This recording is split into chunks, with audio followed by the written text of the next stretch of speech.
Chapter 1. Rog, I have a commission here, I hope you can take it. Coulson, who was wearing a black suit and had a receding hairline, stood in front of Rog's desk and said calmly. You know the rules. First, tell me the general content of the commission, and then I can decide whether to accept your commission or not. Rog, who was leaning on the back of the chair, opened his eyes and glanced at Coulson, then leaned back in the chair and closed his eyes again. 2 weeks ago, Tony Stark went to Afghanistan to deliver weapons to the local U.S. military. After the transaction was completed, on the way back to the U.S. military base, Tony Stark was attacked and then kidnapped. His current whereabouts are unknown. I hope you can go to Afghanistan and rescue Tony Stark. Coulson briefly described the content of the commission and the general situation. At this time, although Rog looked like he was about to fall asleep, he was completely awake when he heard the name Tony Stark. Tony Stark, it seems that what should have happened has happened. Rog opened his eyes and sat up, then took out a scroll from the drawer of his desk and placed it in front of Coulson. Just as Rog was about to open the scroll, he suddenly remembered something and put the scroll back in the drawer. I have something to deal with now. Come to me at 5:00 tomorrow afternoon. As soon as his voice fell, Rog's figure completely disappeared in front of Coulson as if he had teleported. Although the scene before him didn't conform to common sense, Coulson wasn't surprised by it. After all, this was not the first time he had watched Rog disappear in an instant. Through the Flying Thor technique, Rog instantly moved from his office to the roof of a warehouse next to the Hudson River. And here, there was Rog, who looked exactly like him, waiting for him. Thank you for your hard work. As soon as he finished speaking, Rog, who had been waiting here for a long time, turned into a cloud of smoke with a bang and dissipated into the air. After dispelling the shadow doppelganger, Rog received all the information his doppelganger had gathered. On the surface, Roger's identity was that of a detective with his own firm. But in reality, he is a ninja. To be more precise, he is a ninja who transmigrated to this world. To be more precise, it's a ninja who should have crossed into the Naruto world, but ended up in the Marvel world. Just like how there were all kinds of strange reasons for transmigrating, the cheats, or goldfingers, that transmigrators had were also different. Rog's goldfinger was very simple. It was a system called the God of Ninjas. This system was also very simple. It only had 2 functions, commission and exchange. By completing tasks entrusted by others, Rog can get something called Ninja Coin. Ninja coins can be exchanged for anything in Naruto's world except for humans. For example, ninjutsu, Kekkai Genkai, secret arts, ninja tools, tailed beast. As long as he has enough ninja coins, Rog can exchange all the ninjutsu in Naruto's world, and all the Kekkai Genkai, Kekkai Genkai, Kekkai Genkai, and even all the 9-tailed beasts, making him the real god of ninjas. The future that the system can give is very good. The only drawback is that it is not as easy to get ninja coins. Rog has been in this world for 3 years, but he still didn't get many ninja coins, and he barely exchanged 9 ninjutsu. For example, the shadow doppelganger that had just been removed was learned by Rog through the exchange. As for the advanced ninjutsu, Flying Thor, it is the system's friendly care for the newcomer, and it is one of the rewards in the newcomer gift pack. If he hadn't mastered the S-class ninjutsu, Flying Thor from the beginning, Rog wouldn't have the ability to complete the commission, and it would be impossible to exchange ninjutsu through ninja coins and enhance his strength little by little. The mission information given by Kingpin is actually accurate, which is a bit inconsistent with his character. The main reason why Rog didn't immediately accept Coulson's commission is that he still has an unfinished commission. The 4th rule of commission is that the next commission cannot be accepted before the commission is completed. This commission rule is not Rog's rule, but the system's rule. As for similar rules, in addition to this one, there are 4 other rules. As for whether there will be more commission rules in the future, Rog himself is not very clear. But in any case, the commission rules formulated by the system are relatively reasonable rules, and there will not be some extremely unreasonable rules. After understanding the general situation in the warehouse, Rog did not hesitate and jumped directly from the roof of the warehouse and came to the door of the warehouse. On the surface, this warehouse is the warehouse of a shipping company, but in fact, it is the largest base of the hand in New York, where more than 100 hand ninjas are stationed all year round. Rog doesn't know why Kingpin is against the hand, but since Kingpin's commission has passed the system's judgment, and Kingpin himself is very willing to pay for it, so Rog doesn't mind acting as Kingpin's thug. Only the commission written on the commission scroll and judged by the system can get ninja coins. The amount of ninja coins is determined by the system's judgment. This is the first rule of commission. It is because of the existence of such a rule that Rog has not received many missions in 3 years, which seriously slowed down his steps to become the god of ninja. Compared with the person next door who became a true god in less than 2 years, Rog feels that he has seriously lowered the comprehensive score of the Traverser's achievement. At the moment when Rog just appeared at the door of the warehouse, the hand ninjas disguised as idle security guards noticed his appearance for the first time. Although they are all ninjas, Rog doesn't think that these guys who don't even know ninjutsu and only know how to chop people with ninja knives are his peers. How can the welcoming ceremony be without a grand flame?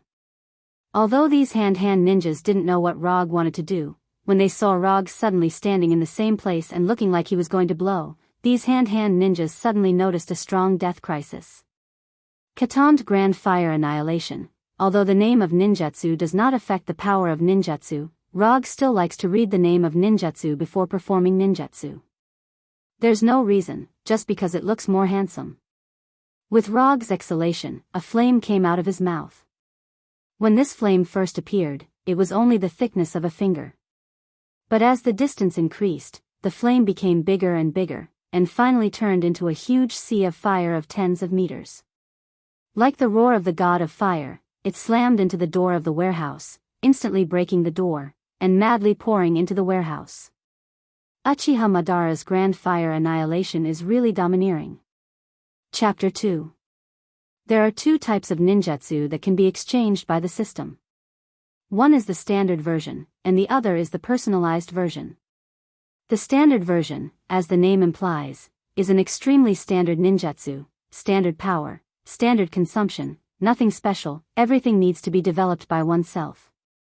The personalized version is the version with a strong character personality. For example, Rog's Fire Release, Grand Fire Annihilation has a strong style of Uchiha Madara. The power is greater, but the consumption of chakra didn't change, and in the process of exchange, you can directly get Madara's experience on this ninjutsu. You can either spend time slowly to become stronger, or you can directly spend money to become stronger. Although the personalized version of ninjutsu is more powerful and less hand seals, it also consumes more ninja coins, which is one of the balance given by the system. However, this advantage doesn't exist for Rog.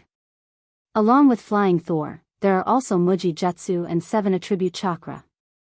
Flying Thor, Muji Jutsu, 7 Attribute Chakra, these 3 are all the rewards in Rog's gift pack.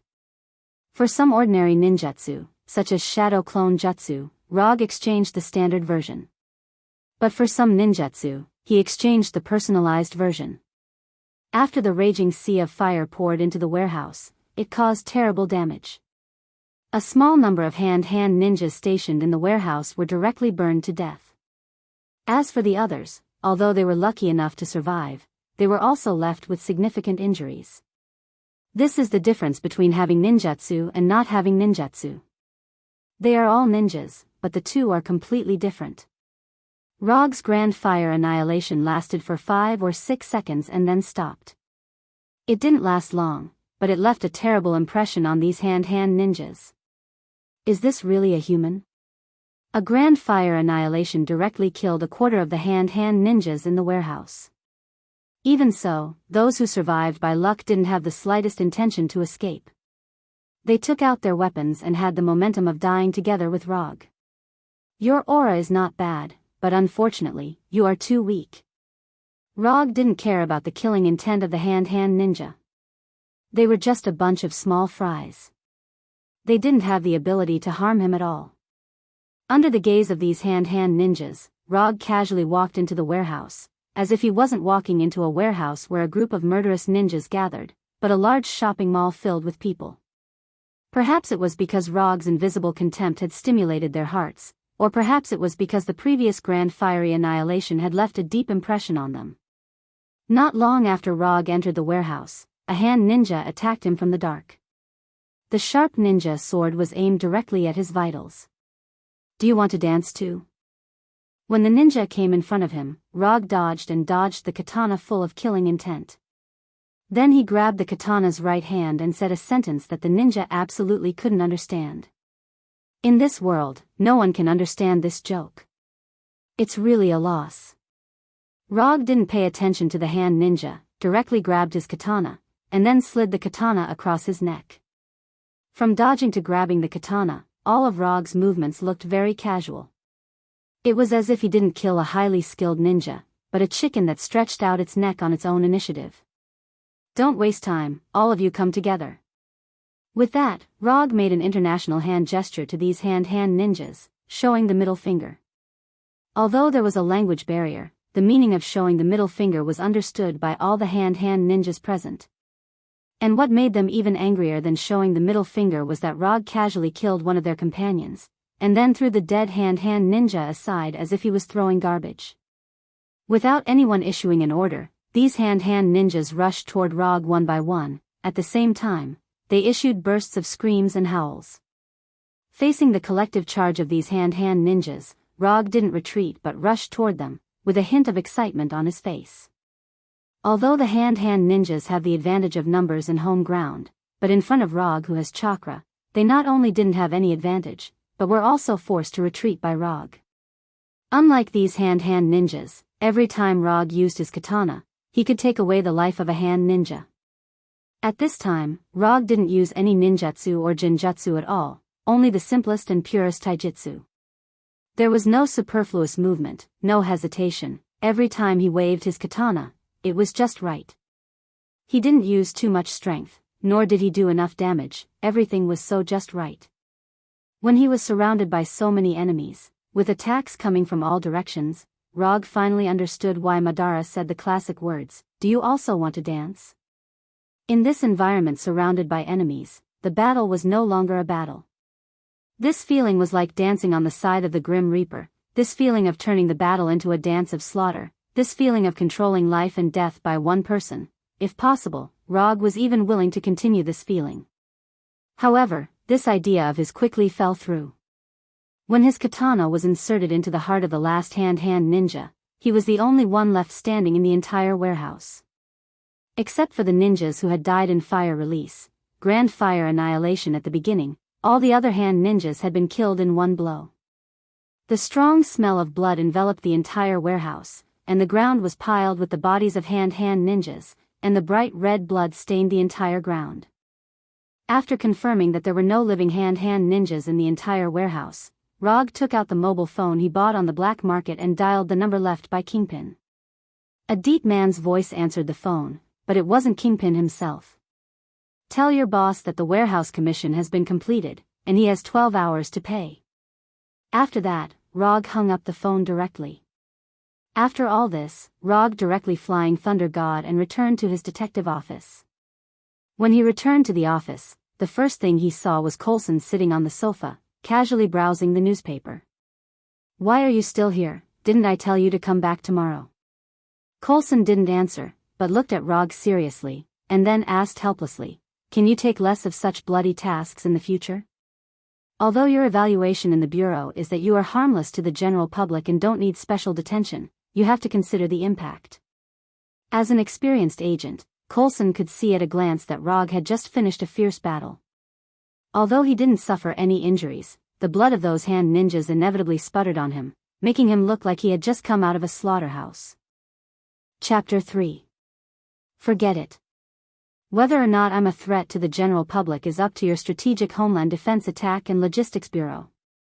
If it weren't for the fact that you sent out special forces 3 times in a row and failed to capture me, I would have been locked up in an unknown mysterious prison in the name of threatening the general public.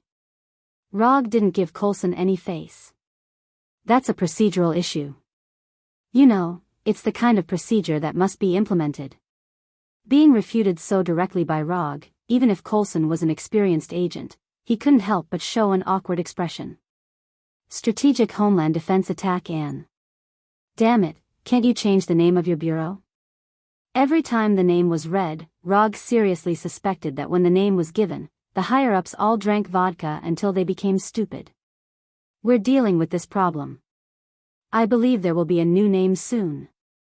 Although he was one of them, Coulson himself was quite dissatisfied with the long name. Every time he went out to perform a mission, as long as he said the name of the bureau, others would show an expression of, "Are you kidding me? I hope so. I'm going back." If you're interested, you can continue to stay here and read the next issue of the newspaper. After that, Rog directly left the office with the Flying Thunder God and returned to his secret hideout. In the past 3 years, because of the execution of the commission, Rog made a lot of enemies in New York. Most of them were people and organizations who didn't follow the law and only used violent means to solve problems. For the sake of safety, to avoid being shot in the head by a sniper rifle in his sleep or having his door blown open by a rocket, Rog used a very secret identity and spent 8 figures to buy a small hideout. It was more than 500 square meters, a big high-rise overlooking the entire Central Park of New York. Even in downtown New York, it was still quiet and pleasant. It was a good hideout. No one would think that a person who was a private detective would live in a place like this, and Rog didn't have to worry about his whereabouts being leaked. No one had seen him leave the house since he moved in. Every time he went out, he would use the Thor to teleport directly to the office. It saved him time and effort, and he could reach the office in 1 step. There was no need to worry about traffic jams on the way. At noon the next day, Rog returned to the office via the Thor. Then, he saw Coulson sitting on the sofa reading the newspaper. The scene looked no different from yesterday. The only difference was that Coulson was no longer holding an expired newspaper in his hand, but the New York Times that had just come out today. He didn't know if it was intentional or not, but the front page of the newspaper with Rog's face was about the commission he had carried out yesterday. A shocking massacre. Terrifying massacre in New York, 115 gangsters died in a warehouse. Is this the distortion of human nature or the decay of morality? Strictly speaking, ninjas of the hand and gangsters were 2 completely different professions, but it was clear that the reporter in charge of writing this article wasn't aware of this. However, Rog liked the headline given by the reporter, which brought back some good memories. "It seems that you care a lot about Tony Stark." The coffee in front of Coulson had no temperature. Obviously, he had come to the office a long time ago. His father is one of the founders, and he is also the most important weapon supplier to the government, so we don't want any accidents to happen to him. Coulson said with a serious face, but Rog didn't believe his explanation. If they really cared about the safety of Tony Stark, they would have sent someone to rescue Tony early. The 10-ring gang hiding in the mountains of Afghanistan may be difficult for others to find, but for them, it was at most a little troublesome. "Whatever you say." After that, Rog took out a commission scroll from the drawer of his desk. Just as he was about to open the scroll and let Coulson write the commission in black and white, he suddenly thought of something. He took out a legal mobile phone from the drawer and logged into his account. When he saw the balance of less than 5 digits on his account, his face became a little ugly. "I was actually reneged on my debt." After refreshing the page several times in a row, Rog had to admit this fact. He was indeed reneged on his debt. Kingpin, the king of the underworld in New York, actually reneged on his debt. Although this matter looked a bit funny, in the System Commission column, the words, "incomplete," were clearly displayed. The second rule of commission was that only when the reward indicated in the commission was received, the commission was considered complete. "My last commission was reneged on by the client, so you need to wait here for another 5 minutes. I will be back in 5 minutes." As soon as his voice fell, Rog's figure disappeared in front of Coulson again. Having waited for the whole morning, it doesn't matter if he waits for another 5 minutes. Coulson had no objection to this. Although Coulson didn't know who Rog's last commission client was, he was very sure that the client was very unwise. Some people's money can never be reneged on, and it's best not to even think about reneging on your debt. Through the flying Thor, Rog directly teleported to the top of the Fisk building. The Fisk building is where Kingpin's headquarters is located, and before teleporting, Rog deliberately used chakra perception to perceive Kingpin's position. Chakra perception jutsu is one of his accumulations in the past 3 years. He exchanged it from the system. It originally belonged to second Hokage Senju Tobarama. This jutsu doesn't need to be printed, and the insight is extremely accurate. Even if the target is thousands of miles away, it can accurately perceive the vitality and chakra strength of the target. Except for the need to consume a lot of ninja coins when exchanging, this jutsu has no shortcomings. Because in this world, except for Rog himself, no one else has chakra, so this jutsu was slightly adjusted by the system, and the ability to perceive chakra strength was replaced with the ability to perceive energy strength. When he commissioned, Rog and Kingpin met once, so he was very clear about Kingpin's vitality. Before the Flying Thunder God, he perceived Kingpin's position in advance and found that Kingpin happened to be in the Fisk building. As for the Flying Thor technique on the top of the Fisk building, he left it a long time ago. Not only the Fisk building, but even the top of the Stark building also has the Flying Thor technique. In the past 3 years, Rog left hundreds of Flying Thor techniques in New York, so that he can teleport to various areas of New York at any time through the Flying Thor. Chapter 4. It's a good habit to leave Flying Thor jutsu behind. Especially when needed, this habit can help a lot. And with chakra perception, even if there are a lot of Flying Thor jutsu, it doesn't affect the accuracy of Flying Thor's teleportation at all. Kingpin's office is on the top floor of the Fisk building, which is only a few dozen meters away from Rog's current position. If he uses the method of breaking the wall, then the distance between them will be further reduced. However, Rog doesn't intend to do this, because he is a gentle person. Or, he is a gentle ninja. Kingpin may have never thought that someone would come down directly from the top of the building to find him, so on the way to Kingpin's office, Rog was not stopped. Even Kingpin's blonde secretary with a curvy figure directly treated him as a normal visitor. Just as the blonde secretary with a delicate face and a proud figure was about to ask Rog if he had an appointment, Rog walked directly past her and pushed open the door of Kingpin's office. "Sir, you can't enter." Before the blonde secretary finished speaking, Kingpin waved at her and motioned her to leave the office. "Mr. Kingpin, I didn't expect that you, who has a big business, would rely on a ninja's hard-earned money." Although Rog's tone was extremely calm, Kingpin and his 4 men in the office could clearly feel the anger in his words. Before Kingpin could speak, his 4 men in suits and ties decisively pulled out their pistols from their pockets and aimed directly at Rog's head. With 4 pistols pointed at his head, according to common sense, Rog should stop moving forward to avoid further provoking Kingpin and his 4 men. But Rog didn't do this. He still walked towards Kingpin unhurriedly as if he didn't see the 4 pistols at all. Just as one of them was about to move the muzzle and shoot Rog's thigh, he suddenly found that an irresistible force strangely shrouded him, restricting all his mobility. Fixed body jutsu, a basic ninjutsu that even genin can learn.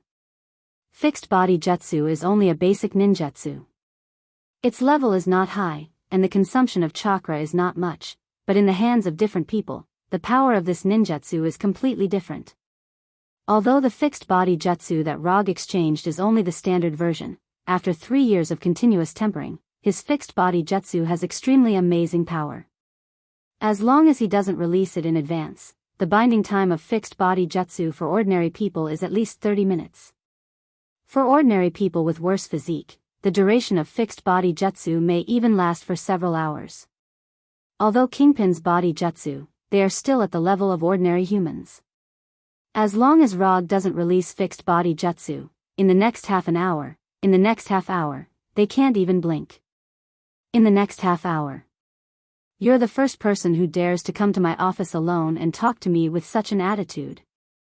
After that, Kingpin, who was sitting, stood up, showing his extraordinarily strong physique, and at the same time showing his amazing momentum as the Underworld Emperor.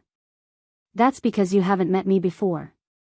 Rog ignored Kingpin's momentum and came to him unhurriedly, then took the phone on the side of the desk and put it in front of Kingpin.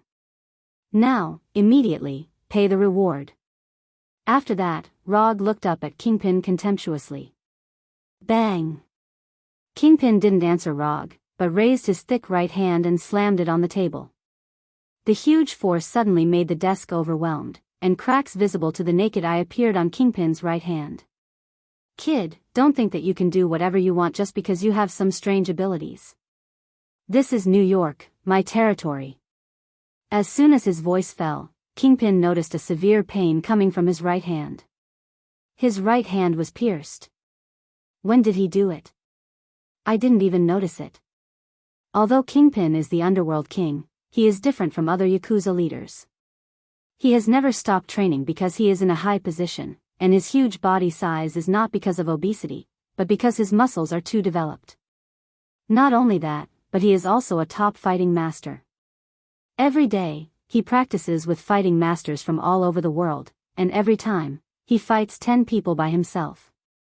Even so, he has never lost, and the training time has never exceeded 20 seconds. And his sparring opponents were either dead or injured. It was because he was extremely proficient in fighting that Rog's blow, which completely exceeded his perception, shocked him so much. Only those who are proficient in fighting can really understand how terrifying that attack is. There was no sign, no reaction. If it wasn't for the feeling of his right hand being pierced, he wouldn't even know that Rog had completed an attack. I'll say it again, now, immediately, pay the reward. Kingpin looked at Roger's gaze as if he was looking at a corpse. He picked up the phone with his intact left hand and dialed a number silently. Transfer the money, transfer it now. Almost at the moment when Kingpin hung up the phone, Rog's mobile phone received a message that $20 million had been successfully transferred. I'll leave this kunai to you as a souvenir. Remember, never go back on your word. After that, Rog disappeared directly in front of Kingpin and returned to his office through the door.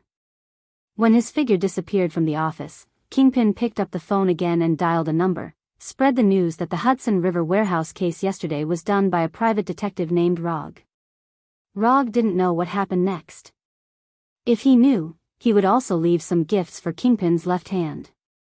After returning to the office, he glanced at the timer in his phone, 3 minutes and 50 seconds, no overtime, not bad.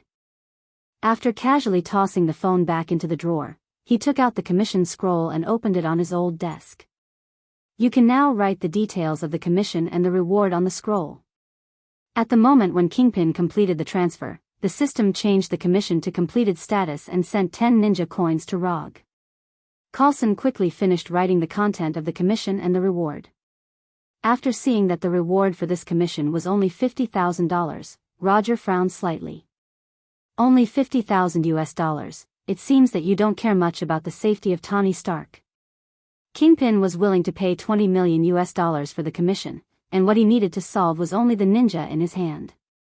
Tony Stark, the only son of Howard Stark, the most important weapons supplier to the U.S. military, is only worth $50,000 in the eyes of the Strategic Homeland Defense Attack and Logistics Security Bureau. Tony Stark casually picked a bottle of red wine at home and the price was higher than this. Are you serious? Rog didn't care much about the commission reward, but when he saw that it was only $50,000, he still couldn't believe it. This is a private commission, and there is no way to reimburse, so that's all. Chapter 5. While Coulson was talking, Rog glanced at the system's commission page. Commission content: rescue the kidnapped Tony Stark. Commission status: incomplete. Commission reward: 10 ninja coins. Rog was not surprised by this result. According to the previous commissions certified by the system, the possibility of this commission being passed is very high. After all, this is a commission involving Tony Stark. The only thing that surprised him was that the commission reward given by the system was a bit low. 10 ninja coins, the same reward as Kingpin's commission to eliminate the hand ninja. The targets involved in Kingpin's commission were some unknown hand ninja, so it is normal for the commission reward to be low. But this time, the commission involved Tony Stark, and as a result, the system gave him 10 ninja coins as a commission reward. $50,000 is $50,000, when are you going to leave? Rog asked casually. If you can, I hope you can go to Afghanistan with me now. I have prepared the equipment needed there in advance. Coulson's eyes lit up, and he immediately gave an answer. I can leave now, but I won't go with you. I don't want to take a 10-20-hour flight. After that, Rog handed a flying Thor kunai to Coulson, and then continued, you take this kunai, Call me when you arrive, and I will appear in front of you. Coulson didn't expect that Rog would use such a method to set off. However, he soon realized something. This kunai is the key prop of Rog's teleportation ability. If he can analyze the secret of this kunai, maybe he can. After this idea emerged in his mind, Coulson looked at Thor kunai with a subtle change in his eyes. Don't think about it, even if I give you this kunai directly, you can't figure out the secret of teleportation, so you should give up as soon as possible. Rog can't read minds, but as long as he takes a look at Coulson now, he can know what Coulson is thinking. Trying to figure out the secret of flying Thor through the kunai engraved with the flying Thor technique is pure daydreaming. Are you really not worried about revealing the secret at all? There will be some worries, but it will never be because of you. Coulson finally left with the flying Thor kunai, and then flew directly to Afghanistan through the plane arranged in advance. After Coulson left, Rog lay directly on the sofa and opened the exchange page in the system. Complete Susanoo, 6 Tomo Rinnegan, Bija Karama, Mystical Art, Mokuton, True Thousand Hands, Buddha on top. Every time he saw these shining golden ninjutsu and Kekkai Genkai, he swallowed his saliva unconsciously. When will he be able to exchange all of these? After calming down a little, Rog put his eyes on a Kekkai Genkai marked with 300 ninja coins. 3 Tomo Sharingan. In order to exchange for the 3 Tomo Sharingan, Rog stopped exchanging ninjutsu a long time ago, and silently accumulated ninja coins. Although the process of saving ninja coins is a bit difficult, he will soon be able to exchange for this long-desired Kekkai Genkai. Unconsumed ninja coins, 295. As long as he successfully rescues Tony Stark, Rog can smoothly exchange for the 3 Tomo Sharingan, and thus have this Kekkai Genkai that is very powerful in the early stage, and even more powerful in the later stage. Late at night, Rog's shadow clone in the office received a call from Coulson, and then informed him who had just fallen asleep. Can't you call later? Although somewhat dissatisfied, Rog finally got up and put on clothes suitable for combat, and then began to perceive the flying Thor jutsu in Afghanistan.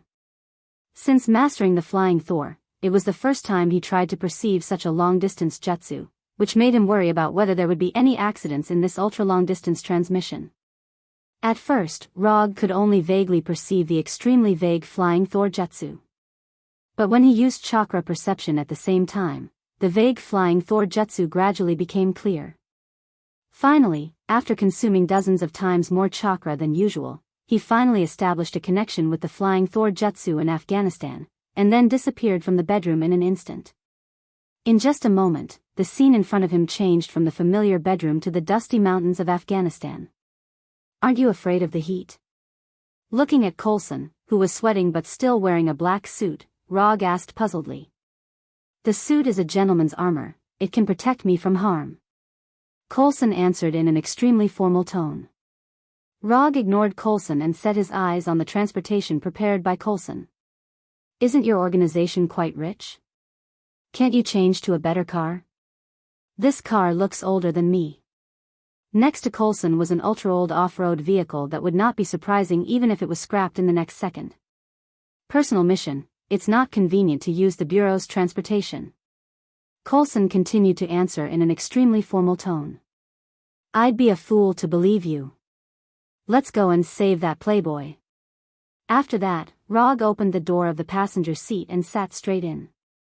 At this time, Tani, who was imprisoned in an unknown cave, looked at the pile of parts in front of him with a serious face and said with emotion, "It will take about an hour or two to assemble, and then we can leave this damn cave." Ethan, who was standing next to Tani, also had a look of emotion on his face. He never thought that even in such an environment, Tony Stark could still create such amazing works. Perhaps this was the talent that made people jealous and yearn for it. Let's get started. Which way are we going? We don't know the whereabouts of Tony Stark now. Coulson, who was driving the off-road vehicle, asked Rog, who was resting with his eyes closed. Drive north at this speed for half an hour, and then we'll have a guide. Rog answered casually without opening his eyes. Not long after setting off, he used Chakra's perception to check the situation around him. Although he did not directly find Tani's whereabouts, he found a group of rats hiding in the cave. They were deliberately hiding in the cave, and judging from their life force, all of them were adult males. Rog had no way to determine whether these people were the members of the Ten Rings gang who kidnapped Tawny, but since they were all people who made a living in this place, even if they were not from the Ten Rings gang, they were at least in the same line of work as them. News between people in the same line of work was often more up-to-date. It was like a bank in New York being robbed. The New York police could not immediately determine the identity of the robber, but the New York gangs could. Chapter 6. Yellow sand billowed in the mountainous area of Afghanistan. An oversized off-road vehicle was moving quickly. The bumpy road made Rog, who was sitting in the passenger seat, completely give up the idea of resting.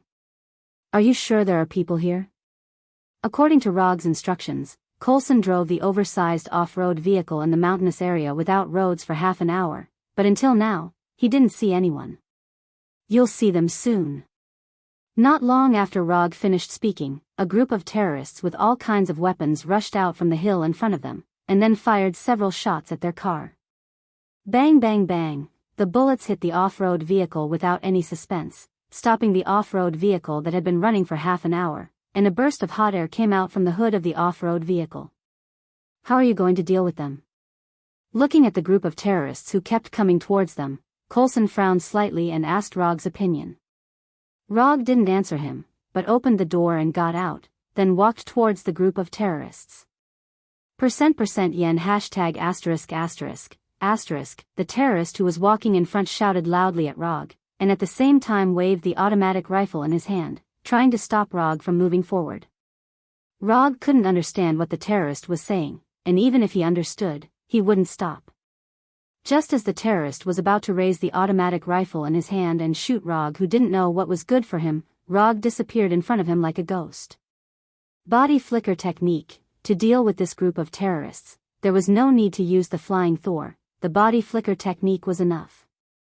After using the body flicker technique, Rog's speed exceeded the limit that the human eye could capture, so it caused the effect of disappearing in an instant. When his figure reappeared, the terrorist who had shouted at him covered his neck in incomparable pain. Bright red blood continuously gushed out from between his fingers. After dealing with this terrorist, Rog did not intend to stop and used the body flicker technique several more times. Every time his figure appeared, a terrorist would fall to the ground and never get up again. From the moment the first terrorist fell to the ground to the moment the other 7 terrorists fell to the ground, only a short 3 seconds had elapsed. This kind of ghost-like killing method completely stunned this group of terrorists. A look of horror appeared on each of their faces. Not only were these terrorists frightened, even Coulson, who was sitting in the car, had an expression of disbelief. Is this guy really human? As a special agent, Coulson had seen many bloody massacres. However, it was his first time seeing someone like Rog. He could easily take someone's life with a raise of his hand. The massacre was as smooth as flowing water, showing a different kind of beauty. Is this a ninja? Coulson felt that it was necessary for him to re-understand the ancient profession of ninja. After the initial panic, the remaining terrorists finally reacted. They raised the automatic rifles in their hands, intending to vent all the bullets on Rog. However, their idea was destined to remain as an idea. After perceiving that they had the intention to resist, Rog instantly used the body fixation technique and completely restrained their movements. The remaining more than a dozen terrorists seemed to have lost their souls. They stayed motionless in the same place, maintaining the action of trying to raise their guns. Looking at the extremely strange scene in front of him, Coulson swallowed unconsciously, and then silently remembered this ability that he didn't know how to name. After binding all the remaining terrorists in place, Rog returned to the car without looking back and said to Coulson, "You are an agent, I will leave the matter of inquiring information to you. This kind of boring work needs to be solved by professionals." After hesitating for a few seconds, Coulson opened the door and walked out, coming to the group of terrorists who couldn't even move a finger. After removing all the weapons from these more than a dozen terrorists, Coulson motioned to Rog to remove his ability. After Rog lifted the body fixation technique, these terrorists finally regained their ability to move, and then unconsciously took a few steps back. After regaining their ability to move, the first thought of these terrorists was to escape, the farther the better. But in the end, they gave up this idea and stood silently, looking at Coulson without saying a word. After a short communication, Coulson successfully learned the whereabouts of Tony Stark from these terrorists. Although this group of terrorists is not a good person, they have nothing to do with the Ten Ring Gang who kidnapped Tony. Of course, as colleagues in the same area, they have a detailed understanding of the recent actions of the Ten Ring Gang. They don't know that the Ten Ring Gang kidnapped the famous Tony Stark. They only know that the Ten Ring Gang kidnapped an American arms dealer under the protection of the U.S. military, and then imprisoned the arms dealer in a base more than 100 kilometers away from here. After repeatedly confirming the location of the base several times, Coulson returned to the car and relayed the information to Rog. "What are you going to do with these people?" Before driving, Coulson suddenly asked. "What else can I do? Of course, I'll let them go. I'm not a psychopathic murderer." After Coulson and Rog drove away, these terrorists finally breathed a sigh of relief, and then began to regret coming out of the cave. If they didn't come out, they wouldn't have met the man who was like the Grim Reaper, and they wouldn't have lost 8 people inexplicably. The off-road vehicle was getting farther and farther away, but these terrorists still didn't leave, nor did they pick up the weapons that were thrown on the ground. Being a terrorist is too dangerous. Do they really want to continue? When Coulson drove the off-road vehicle to the cave where Tony was imprisoned, Tony and Ethan were also speeding up the assembly of the battle suit. In this cave with several monitors, if the terrorists outside found out that they were assembling battle suits and not Jericho missiles, then they wouldn't have to think about how to leave this cave. At this time, Raza, who was in another cave, felt a little uneasy today. After kidnapping Tony Stark, this was the first time he felt this way. As a member of the Ten Ring Gang, and a member of a high position, Raza has always believed in his intuition. This is why he was able to go from an ordinary member of the Ten Ring Gang to one of the leaders with his own base and subordinates step by step. Under the guidance of his intuition, Raza came to the cave where the surveillance screens were placed, intending to learn about Tony Stark's work progress. Where's Tony Stark? Where is he? On the surveillance screen, Raza saw the busy Ethan, but he didn't see Tony at all. He was just here.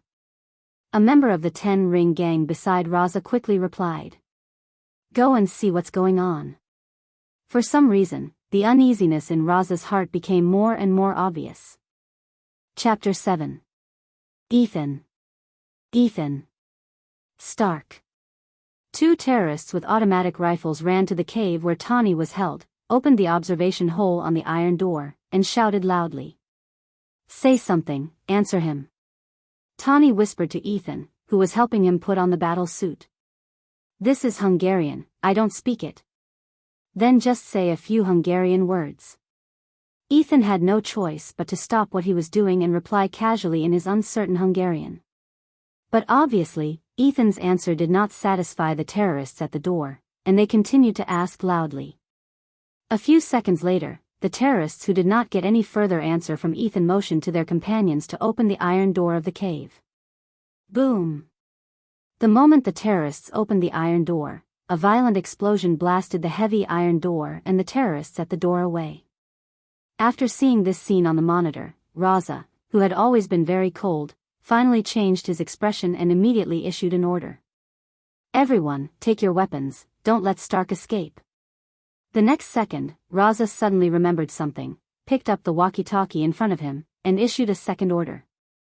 Don't kill Stark, I want him alive. At this time, Ethan continued to help Tony put on the battle suit in the cave. How's the effect? Tony, who had entered the battle suit, could not see the effect of the explosion, so he asked Ethan in front of him. The effect is very good. Of course, this is the bomb I made. Tony never doubted his ability, the reason why he asked Ethan was just to prove his thoughts. I'm almost done. Ethan's tone became a little excited. Wait, start the power system first. Ethan put down the wire in his hand that was about to be connected, turned around, and came to a shabby but functional computer. What should I do? The computer installed the program to start the power system of the battle suit, but this program was completed by Tony alone, so Ethan did not know how to start the program. Press the function key F11, tell me when you see the progress bar. Under Tawny's guidance, Ethan successfully activated the power system of the battle suit and returned to Tawny to continue his previous work. After completing the final assembly of the battle suit, Ethan returned to the computer with an uneasy expression. We need more time. The installation of the power system of the battle suit was less than half completed, and it would take a lot of time to complete the installation. Hey, I'll go buy you some time. Then, ignoring Tawny's dissuasion, he ran to the side of the dead terrorist and picked up the automatic rifle on the ground. Ethan! Tawny in the Iron Man armor shouted loudly, hoping to stop Ethan from leaving. However, Ethan didn't look back. He picked up the automatic rifle in his hand and ran outside. At the same time, he pulled the trigger. Bang bang bang bang, bang bang bang, bang bang. As the gunshots got further and further away, Tawny's expression became more and more serious. It didn't take long for Tawny in the battle suit to hear a fierce gunshot, and then there were no more gunshots. Relying on the time bought by Ethan, the final installation of the power system of the battle suit was finally completed. At the moment when the system was completed, there was a sound of mechanical assembly in the cave, and the originally bright cave quickly dimmed and became dark. At this time, on the rugged mountain road 20 to 30 kilometers away from the cave, Rog, sitting in the off-road vehicle, suddenly felt a distinctive energy fluctuation. This energy fluctuation? Damn it, it's still too slow. Although Rog had not been in contact with the arc reactor before, he was sure that the energy fluctuation just now was caused by the arc reactor on Tawny's chest. In this backward mountainous area of Afghanistan, it is impossible for other high-end technology to exist, so the energy fluctuation can only come from the arc reactor on Tawny's chest. There is only one possibility for the energy output from the arc reactor to increase to this intensity in an instant, and that is, Tawny activated the Iron Man armor Mark I. If Tawny did not activate Mark I, Rog would not have been able to sense the energy output from the arc reactor. The amount of energy needed to prevent the shrapnel from entering the heart was too small to be accurately sensed. But now it's different. When Mark I was activated, the arc reactor on Tawny's chest output a huge amount of energy, which allowed Rog to perceive Tawny's location. Something happened to Tawny, I have to go first. As soon as his voice fell, his figure disappeared from the off-road vehicle. Although he sensed Tawny's location, Rog was a little depressed because Tawny was now more than 20 kilometers away from him. Without the Flying Thor technique, he could only rely on the body flicker technique to hurry on his way. Although the body flicker technique can make the caster's speed exceed the limit of what the human eye can capture, causing the effect of flashing. But in the end, this ninjutsu is just gathering chakra on the feet, and then relying on the strengthening of chakra to move at high speed. In other words, you still have to run on your own, but the body flicker technique can make you run a little faster. I hate running, especially this kind of long-distance ultra-high-speed running. Although he complained like this, Rog did not lift the body flicker technique on his body. His whole person disappeared like a flash, and then appeared hundreds of meters away, and then kept repeating this process. While Rog was using the body flicker technique to rush on his way, Tawny was wearing the Iron Man armor and fighting terrorists. Although Mark I looks a bit rough from the outside, this does not affect its power.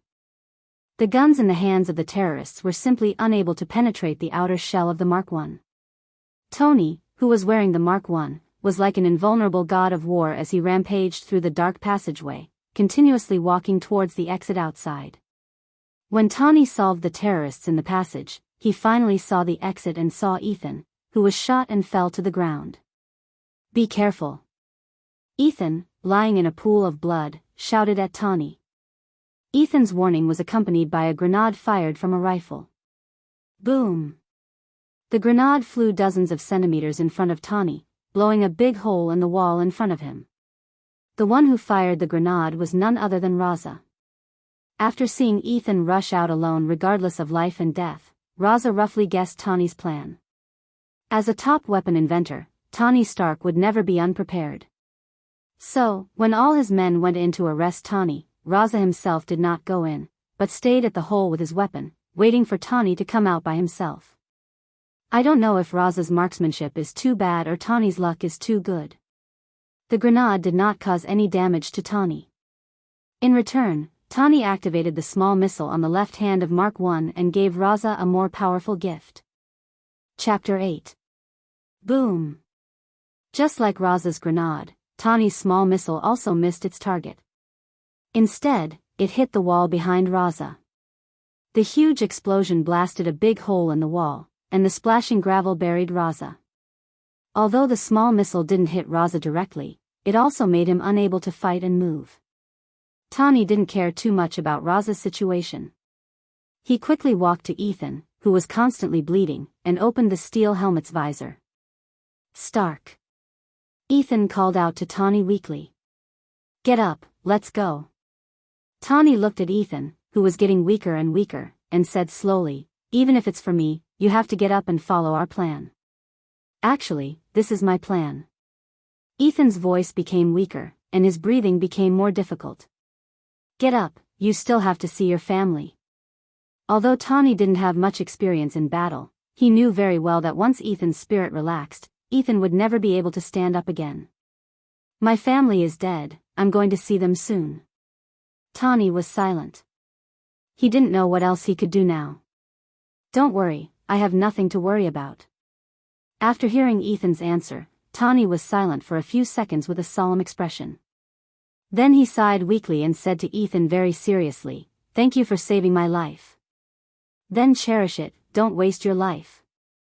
After that, Ethan took a few painful breaths, and then slowly closed his eyes. Watching Ethan die, Tani's heart surged with an uncontrollable anger as he controlled Mark 1 to walk toward the cave entrance. In the dark cave entrance, the figure of Mark 1 became clearer and clearer. Outside the cave, there were dozens of terrorists with rifles in their hands, aiming their muzzles at the entrance of the cave. When Mark 1 walked out of the cave, these terrorists shouted and pulled the trigger at the same time. The bullets hit Mark 1 like a bomb, and the sound of metal hitting metal rang out continuously.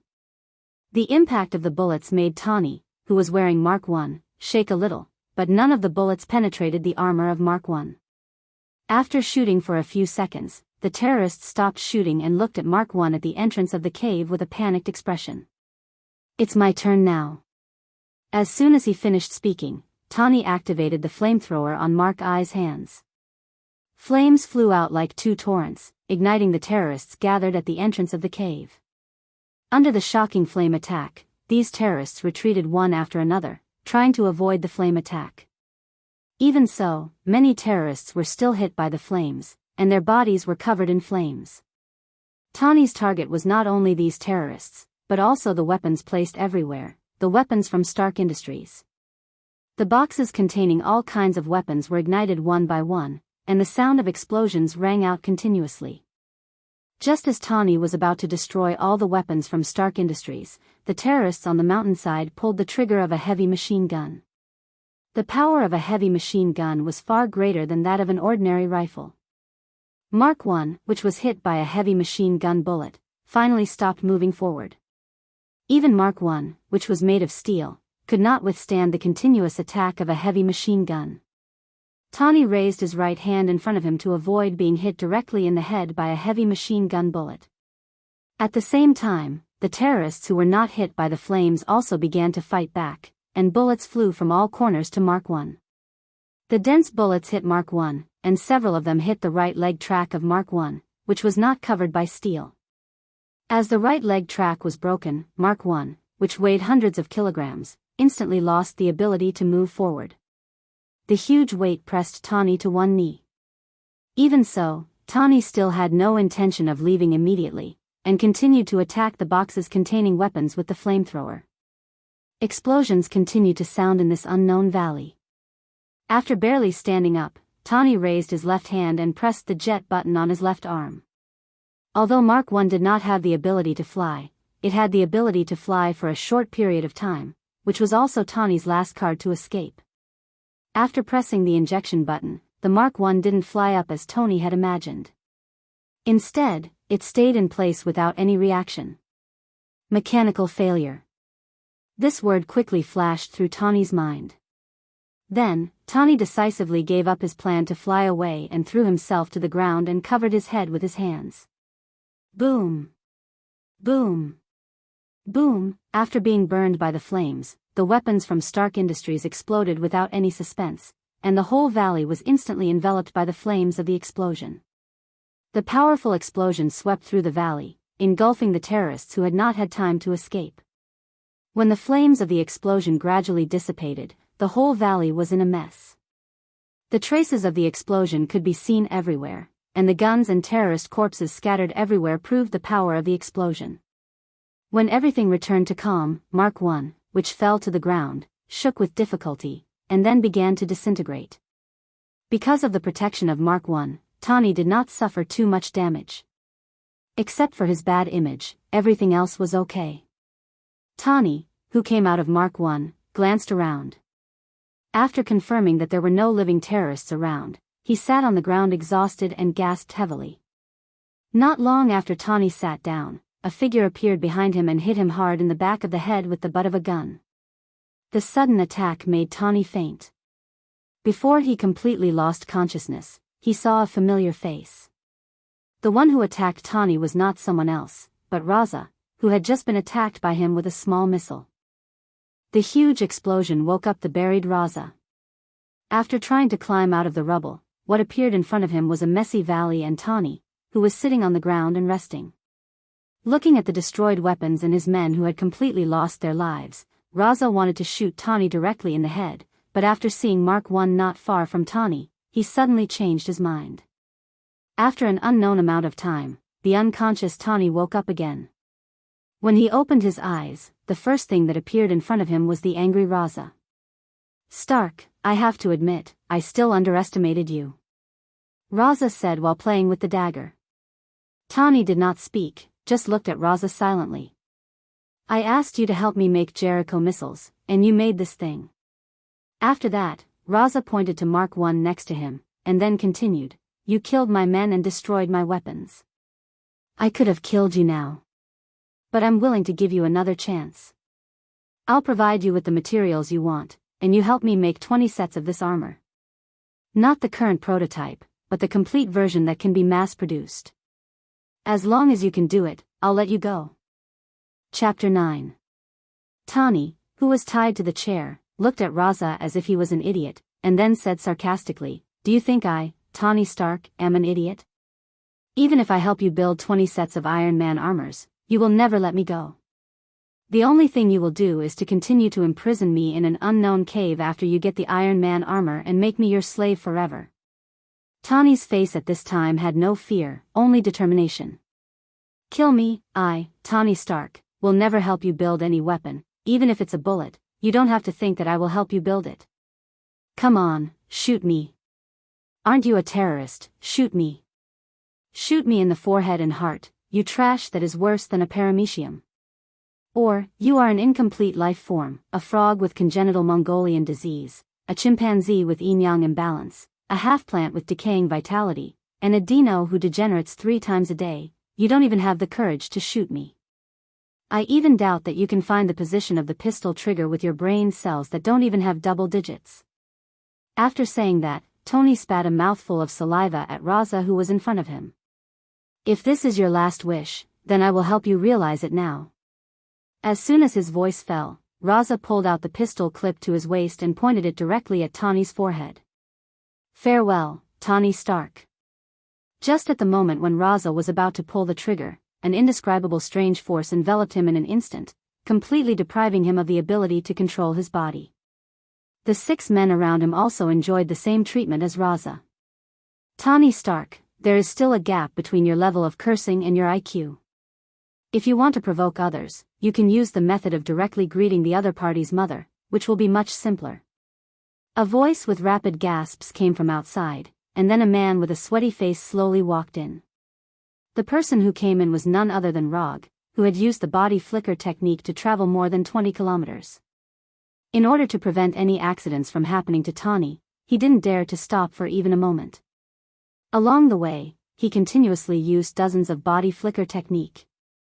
Only then did he arrive before Raza opened fire. After coming in, he didn't even have time to kill Raza directly. He could only use the immobilization spell to stop Raza from shooting. "Who are you?" Tani wasn't affected by the body immobilization spell. He was the only person in the cave who still had the ability to speak other than Rog. My name is Rog. I'm a private investigator. As for why I'm here, the reason is very simple. Someone asked me to come here and save you. While answering Tani's question, Rog found an unopened bottle of mineral water in the cave and drank a few mouthfuls to calm his throat down. After helping Tani untie the rope on his body, Rog took the pistol from Raza's hand and casually threw it to Tani, who was exercising his wrist. The people who are still alive here, except for me and you, are only a few of them. As for how to deal with them, you decide. After that, Rog left the cave and didn't care about what happened next.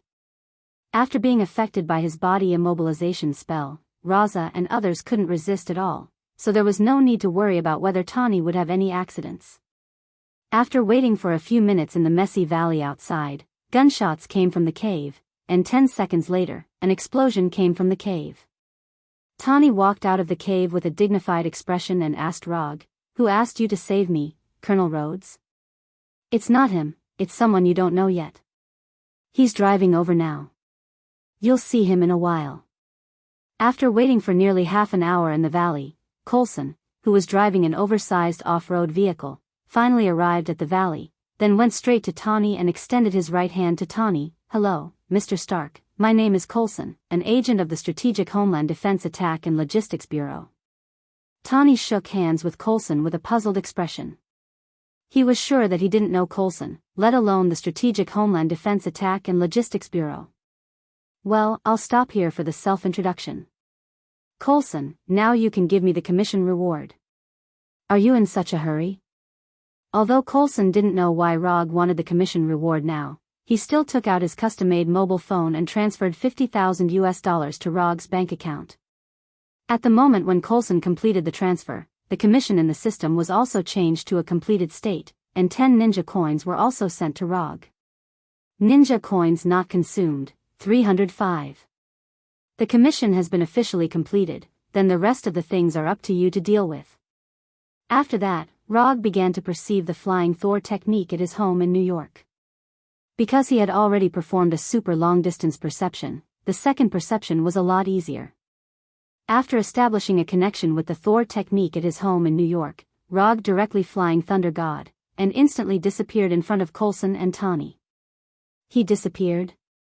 Watching Rog disappear in an instant, a look of disbelief appeared on Tani's face.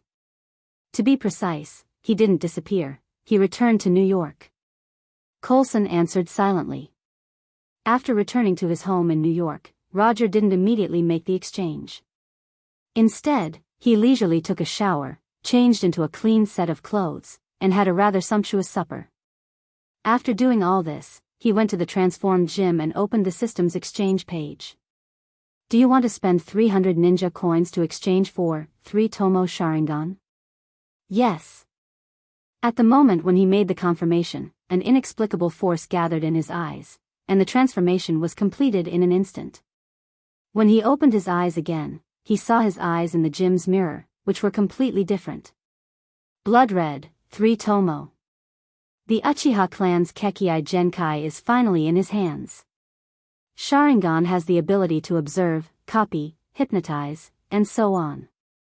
It can give the holder extraordinary insight, observe the flow of chakra, apply and see through genjutsu, and copy taijutsu and ninjutsu that are not Kekkei Genkai. This is the real Sharingan, or the ability of Sharingan in Naruto's world. Because Rog is not in Naruto's world, but in Marvel's world, the system also made some small adjustments to the Sharingan's Kekkei Genkai.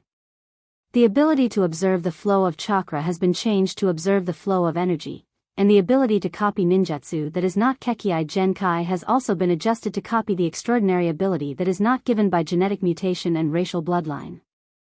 Chapter 10. Rog wasn't surprised that the system adjusted the ability of Sharingan. He had already experienced it once when he exchanged the chakra perception of second Hokage Sensei. Moreover, the system adjusted the ability to copy the ninjutsu without Kekkei Genkai to copy the extraordinary ability without genetic mutation and racial bloodline, which is also a good thing. In this world, he is the only one who has chakra and ninjutsu, and he can't copy his own ninjutsu. So he is quite satisfied with the system's adjustment. Copying the extraordinary ability without genetic mutation and racial bloodline, that is to say, he can't copy the abilities of Spider-Man and Groot. As for whether he can copy Thor's ability to summon lightning and Doctor Strange's magic, he can't be sure for the time being. After a little adaptation to the newly acquired 3-Tomo Sharingan, Rog opened his property panel. Host, Rog profession, ninja talent, no seal casting, 7 attribute chakra Kekii Genkai, 3-Tomo Sharingan ninjutsu, substitute technique, flicker technique, fixed body technique, shadow clone technique, flying Thor, chakra perception lightning release, Chidori fire release, great fire annihilation water release, water iron cannon genjutsu, dark walk chakra amount, 5 Cal unconsumed ninja coins. 5 There is an additional Kekii Genkai with 3-Tomo Sharingan, other attributes have not changed, and the amount of chakra has not increased. The only thing that he cares about now is that the amount of ninja coins is a little pitiful. 5 ninja coins can't even be exchanged for the most basic ninjutsu. The only thing that can be exchanged are some common ninja tools and the system's special commission scrolls. The scroll that Roger used to accept the commission wasn't made by him, but it was exchanged from the system. 1 ninja coin was exchanged for 1 scroll. The reason why he chose the commission carefully is because the commission scroll also needs to consume ninja coins. If the request is written on the scroll, but it doesn't pass the system's judgment, it means that he wasted a ninja coin. Therefore, before deciding whether or not to accept the commission, he would ask the client to describe the commission's content and judge whether or not it was possible for the commission to pass the system's judgment. He would not write down everything on the scroll. Of course, his judgment might not be accurate. Only the system could decide whether the commission would pass the judgment. Next, should I exchange for the Manjiki Sharingan or Hashirama's wood release? It's a bit of a dilemma. Whether it is Manjiki Sharingan or wood release, both are abilities that Rog yearns for.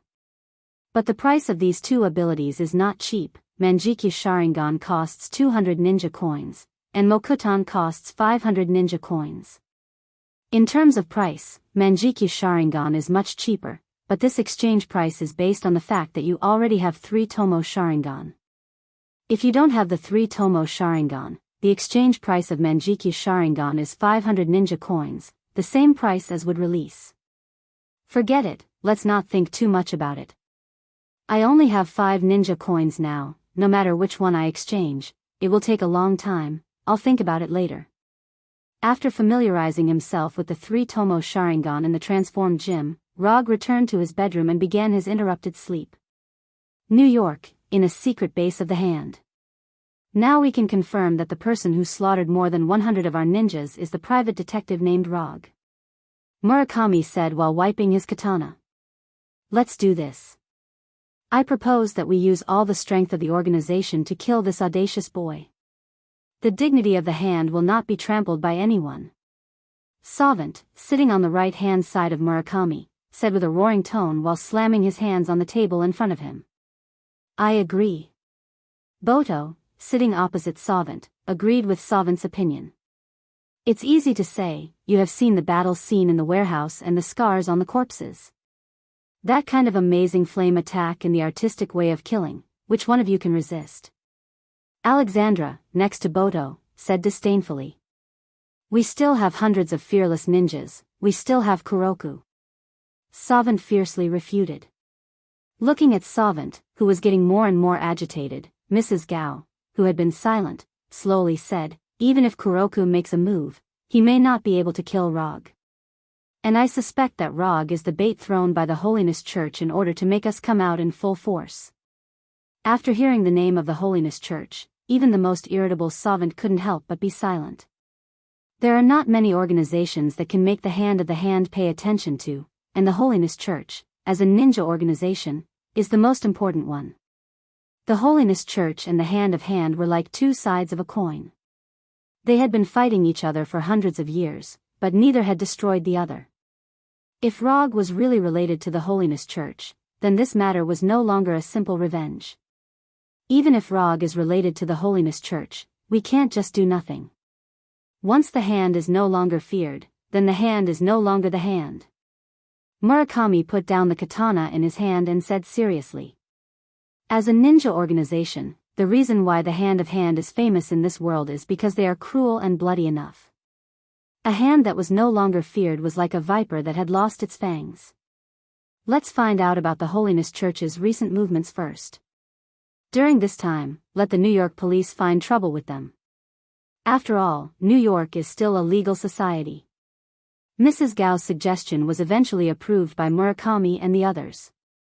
While Mrs. Gao and others were discussing how to deal with Rog, Tani, who had safely returned to the U.S. military base and done a detailed physical examination, found Coulson and asked about Rog. That Rog, who is he? Private detective, didn't he tell you? Coulson answered casually. After sending Tani back to the U.S. military base, he also began to return to New York. Private detective? I watched him disappear in front of me, and he also magically froze those terrorists so that they couldn't even move a finger. This is not something a private detective can do. No, this is not something a human can do. Tani was very dissatisfied with Coulson's answer, and his tone became a little impatient. Mr. Stark, this world is not exactly the same as the world you understand, and science is not everything in this world. If you really want to know who he is, you can find the answer yourself. After that, Coulson took out a piece of paper with the address and bank account number of Rog's firm and handed it to Tani. Chapter 11. After handing the paper to Tani, Coulson didn't say anything and went straight to the plane that was about to take off. When Coulson's figure completely disappeared from the plane, Tani was still thinking about Coulson's words. For a genius inventor, science is all the truth he believes in. But now, Tani began to doubt whether his beliefs were really correct. After a comfortable sleep, Rog planned to fly directly to the office by Thor. But after seeing his blood-red 3-tomo Sharingan, he hesitated for a few seconds. With his current amount of chakra, even if he keeps his Sharingan open 24 hours a day, it won't affect him much. And if he keeps his Sharingan open all the time, he will look more handsome. Handsome or low-key, this is the question. After thinking about it for a few seconds, Rog finally made a decision. Handsome is a matter of life. So before going to the office, he turned off his Sharingan and changed back to his normal appearance. When he came to his very simple office through Thor, he found a man in a dark gray suit and dark red sunglasses sitting on the sofa in the office. In front of the man, there is a cup of steaming coffee, and on his right hand, there is a blind man's stick. Rog is no stranger to this person. Or rather, he is no stranger to this person's other identity. The person sitting on the sofa is a blind lawyer named Matt Murdock, and behind his back, he has another identity called Daredevil. When he was in Hell's Kitchen before, Rog met this Daredevil. But it was limited to meeting, they didn't have any dealings with each other. Hello, I'm Matt Murdock, a lawyer. After teleporting to the office, Rog didn't make any sound, but Matt still perceived his arrival. Although Matt didn't know how Rog appeared, he heard Rog's slowly beating heartbeat. Rog, private detective. After that, Rog came to his desk and sat on the custom-made sofa. He didn't take the initiative to ask Matt about his plans, but silently waited for Matt to speak. Time passed by, and the office fell into a strange silence. 1 minute, 3 minutes, 5 minutes, 10 minutes, after more than 20 minutes, they still didn't speak.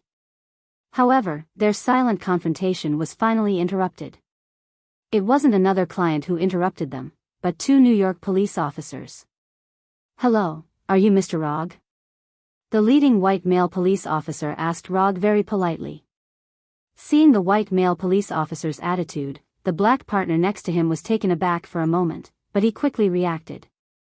It was said that Luo Gu was the psychopathic murderer who had slaughtered 115 gangsters. After thinking of this, the black police officer unconsciously put his right hand on the pistol at his waist. Yes, I am Rog. Although the black police officer's actions weren't big, they didn't escape Rog's eyes. After seeing this scene, a few thoughts quickly flashed in his mind. Why would he appear at such a time, and in such a polite and vigilant manner? If he guessed correctly, these 2 police officers should be here for the warehouse case. Rog was sure that he had never left any evidence in the warehouse. Whether it was fingerprints or clothes fibers, he had never left anything. And before leaving the warehouse, he also confirmed that there were no surveillance cameras in the warehouse. In that case, the answer to why the two police officers were here was obvious. Other than himself, only Kingpin's people knew that he had killed those people in the warehouse. He couldn't report himself, so it could only be Kingpin who reported the news to the New York police. Rog's guess was generally correct. The only difference was that Kingpin did not report the news to the police, but he publicized the news thoroughly. So now not only the police know the news, but also the hand of the police. 2 days ago, in a warehouse next to the Hudson River, there was a gang fight. 115 gangsters died at the scene, so we hope that Mr. Rog can come back to the police station with us to assist in the investigation of this case. Of course, if it's convenient for you. The white police officer used gentle words as much as possible. Although there was no substantial evidence to prove that the case was done by Rog, he knew very well that the possibility of Rog being the murderer was more than 90%. At this time, the white police officer silently cursed his immediate superior in his heart. Didn't I just flirt with his sister-in-law? Does he have to hate me so much? He even assigned this kind of task to me. The white male police officer had seen the hell-like warehouse with his own eyes. He knew very well that if the seemingly harmless Rog in front of him went crazy, he and his partner had no intention of leaving alive. Those who died in the warehouse were not gangsters. They were ninjas of the hand of the police. Only those idiot reporters would treat the ninjas of the hand of the police as ordinary gangsters. "Officer, what's your name?" Rog did not answer his question but asked his name. "Jack, my name is Jack." When answering, Jack involuntarily used a respectful tone in front of the chief. "Officer Jack, I am a private detective. I am personally happy to assist the police in the investigation of the case. After all, I am also a person who is willing to cooperate with the police. But you see, I happen to have a client here now, so..." Rog didn't say it clearly, but he was sure that Jack understood what he meant. "Understood, I understand. Since Mr. Rog is not convenient for you now, then I won't bother you. If it's convenient for you, you can come directly to our police station. Then I won't disturb your work, goodbye." After that, Jack bowed slightly to Rog, then left the office with his partner as quickly as possible, and carefully closed the door of the office gently. "Since you admit that I am your client, can I commission you now?" When Jack and his partner left, Matt, who was sitting on the sofa, stood up and went straight to Rog. "First, tell me the content of your commission, then I will decide whether to accept your commission or not." Chapter 12. I hope you can come with me to save my girlfriend, Erica. When he heard the word girlfriend, Rog suddenly felt that he didn't want to work today. But after thinking about the only 5 ninja coins he currently has, his patience has increased a lot. "Tell me clearly, what's going on?" "I met Erica in college. At that time, we were boyfriend and girlfriend, but later, we broke up." "You can skip this part. What's going on? Why is there no end to this?" "I had a martial arts teacher, but later, for some reason, Erica also became my teacher's student. She wanted to join one of my teacher's organizations, but was rejected by my teacher. In order to prove her ability, she infiltrated the hand, hoping to destroy the hand from the inside and prove her ability. More than 10 days ago, I met her by chance in Hell's Kitchen, but she attacked me with the hand's ninja as if she didn't know me. I was lucky enough to escape, and later, I went to find her several times, but she still didn't know me and has been chasing me. I suspect that she has been brainwashed by the hand, so I hope you can come with me to save her. I can't do this by myself, but 2 days ago, I heard about you, so I decided to come here to ask for your help." After patiently listening to Matt's description, Rog roughly understood the ins and outs of the matter. "First of all, she's not your girlfriend, she's your ex-girlfriend. Or, you can treat her as your junior sister. You have to remember this when you write the commission. In addition, I'm still a little interested in your commission, but there is one last step to accept your commission." After that, Rog took out one of the only 2 scrolls in the drawer and opened it on the desk. Write down the contents of the commission. It doesn't have to be too complicated. You don't have to write the ins and outs, just write the person, the result, and the commission reward. Judging from Rog's past experience, the possibility of this commission passing the judgment was very high. Not only did it involve the hand of hand, but it also involved the Holiness Church, Erica, and Daredevil Matt, so if nothing unexpected happened, there should be no problem in passing the judgment. Sure enough, as he had expected, after Matt signed his name at the end of the commission scroll, a new commission appeared in the system's commission column. Mission content: get Erica out of hand control. Mission status: incomplete. Mission reward: 20 ninja coins. When he saw that the commission reward was 20 ninja coins, Rog was slightly stunned. After rescuing the kidnapped Tawny, the system gave a reward of 10 ninja coins. This system seems to favor women over men. This is not good at all. When he put away the commission scroll, Rog glanced at the commission reward that Matt had marked out. 500,000 USD. That's not right. Isn't it said that Daredevil is very poor? This doesn't look like it. Or is it the power of love? After putting away the commission scroll, Rog said to Matt, the commission reward will be paid within 12 hours after the commission is completed. Is that okay with you? Rog wasn't worried about Matt reneging on his debt, but this was a habit of his. Even Kingpin's commission was the same, although Kingpin later reneged on his debt. No problem. Matt nodded, indicating that he had no problem with it. Then when do you want us to leave? Although I can do it any time, I suggest waiting until the evening. When he described the contents of the commission just now, Matt was already prepared for Daredevil's identity to be exposed, so he knew very well why Rog suggested that they act at night. Gather on the roof of my law firm at 10 o'clock tonight. Matt handed a business card to Rog with the detailed address of his law firm. After Matt left, Rog continued to lie on his sofa in an incomparably lazy way, thinking about whether he should visit his old friend Kingpin now. But in the end, he gave up the idea. Although Kingpin's deliberate act of leaking the news was disgusting, his intuition told him that this might bring him unexpected developments, and maybe he could get a few more commissions as a result. While he was waiting for the night to come with nothing to do, Tawny returned to New York accompanied by Colonel Rhodes, and then held a press conference as soon as possible. I'm awake, and I realize that I can contribute more to the world than weapons. So, I've decided to close the Stark Industries weapons department, effective immediately. When Tawny said this to the media, all the media at the press conference boiled up. Obadiah Stane also came to Tawny's side for the first time and euphemistically asked Tawny to leave the stage. The focus of the press conference is that Tawny is back, and he is healthier than ever. We will discuss it further and give you the latest news. When Tawny left the stage, Obadiah tried to say a few words and then hurriedly ended the press conference. It seems that you still intend to embark on the path of becoming Iron Man. Not bad, that's good. After watching this press conference, which was not much different from what he remembered, Rog turned off the TV, came to the window of the law firm, and looked at the Stark building in the distance. Time flashed by, and at 10 o'clock in the evening, Rog, who had changed into a black combat suit, appeared on the roof of Matt's law firm on time.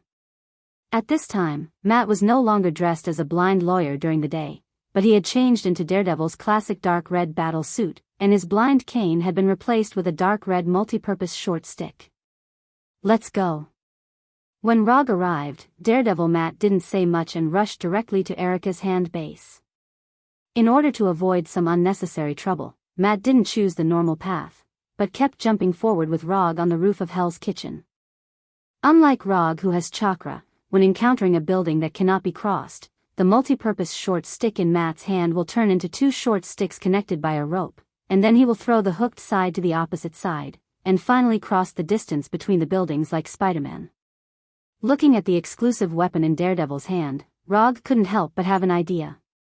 Having an exclusive weapon and not having an exclusive weapon are really two different images. This also made him consider whether to exchange special ninja tools from the system as an exclusive weapon.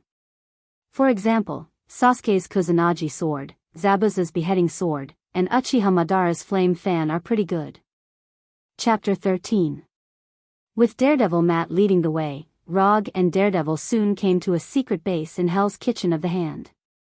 Looking at the office-like base in front of him, Rog imagined the scene of the Hand Ninja changing into a formal suit and clocking in to work every day. When they go out to perform tasks, they may have to submit an application to the logistics department before they can get a ninja sword used to cut people. Are you sure it's here? After coming to the top of a building next to the building, Rog used chakra perception to sense the situation inside the building and found that there were not many people inside, not even as many people as in the previous warehouse. Yes, I've been investigating this place for a long time. On the surface, this is the office base of a Japanese transportation company, but in fact, this is one of the most important bases of the Hand in Hell's Kitchen. Every time there is a large task, many Hand ninjas will gather here. It seems that because it's night, Matt gives people a completely different feeling than during the day, and even his personality has changed significantly. It's good that you've confirmed it. I don't want anything to go wrong when the time comes. Rog glanced at the front desk on the first floor of the building and immediately came up with a bold plan. What are you going to do? Although Daredevil Matt has never fought with Rog, he knows very well that the seemingly harmless man in front of him has strength far beyond his own. Matt even doubts whether he can survive for a minute when Rog is completely serious. I have two plans now, you can choose one you like more. First, I'll go in with you from the gate on the first floor of the building, and then I'll cut everyone I see all the way to the top floor. In this way, I can ensure that you will meet Erica halfway. Are you sure you want to do this? Although Matt hopes to save Erica from the Hand, he has never considered such a simple and straightforward plan with crazy intentions. This is not a plan at all, this is pure recklessness, simple and crude recklessness. It seems that you don't like the first plan very much. I have a second alternative. The second plan is for me to enter the building from the first floor and kill everyone I see, all the way to the top floor. As for you, you can choose to enter from another place and search for Erica. With me distracting them from the front, they shouldn't notice your presence, so you can look for Erica very calmly. After hearing Rog's second plan, Matt began to wonder if it was a mistake for him to seek Rog's help. In Rog's mind, there was no such thing as infiltration, and he didn't care about the impact it would cause. Roger looked at Matt and didn't rush him. Instead, he silently waited for him to make a decision. The customer is God. As a private detective, Rog respected his clients very much. Except for those who would go back on their word. Use the second plan. If you meet Erica, I hope you can keep her safe and not hurt her. Matt had fought Erica several times, so he was well aware of her strength. Naturally, he didn't think that Erica could hurt Rog. No problem, I'll take good care of your ex-girlfriend. As soon as he finished speaking, Roger used the body flicker technique and directly arrived on the first floor of the building. He then pushed open the door and walked in casually. The building was brightly lit, and the receptionist on the first floor and the security guards next to the lobby were all wearing the uniforms for the roles they were playing. If it weren't for the obvious calluses on their hands, this place would look no different from a normal office building. Hello, sir, who are you looking for? Rog had only taken a few steps when a hand ninja in a security uniform came over and blocked his way. As a ninja, your disguise isn't good enough. The moment he heard Rog's words, the hand ninja's face suddenly changed, and his right hand reached directly for the explosion-proof stick at his waist.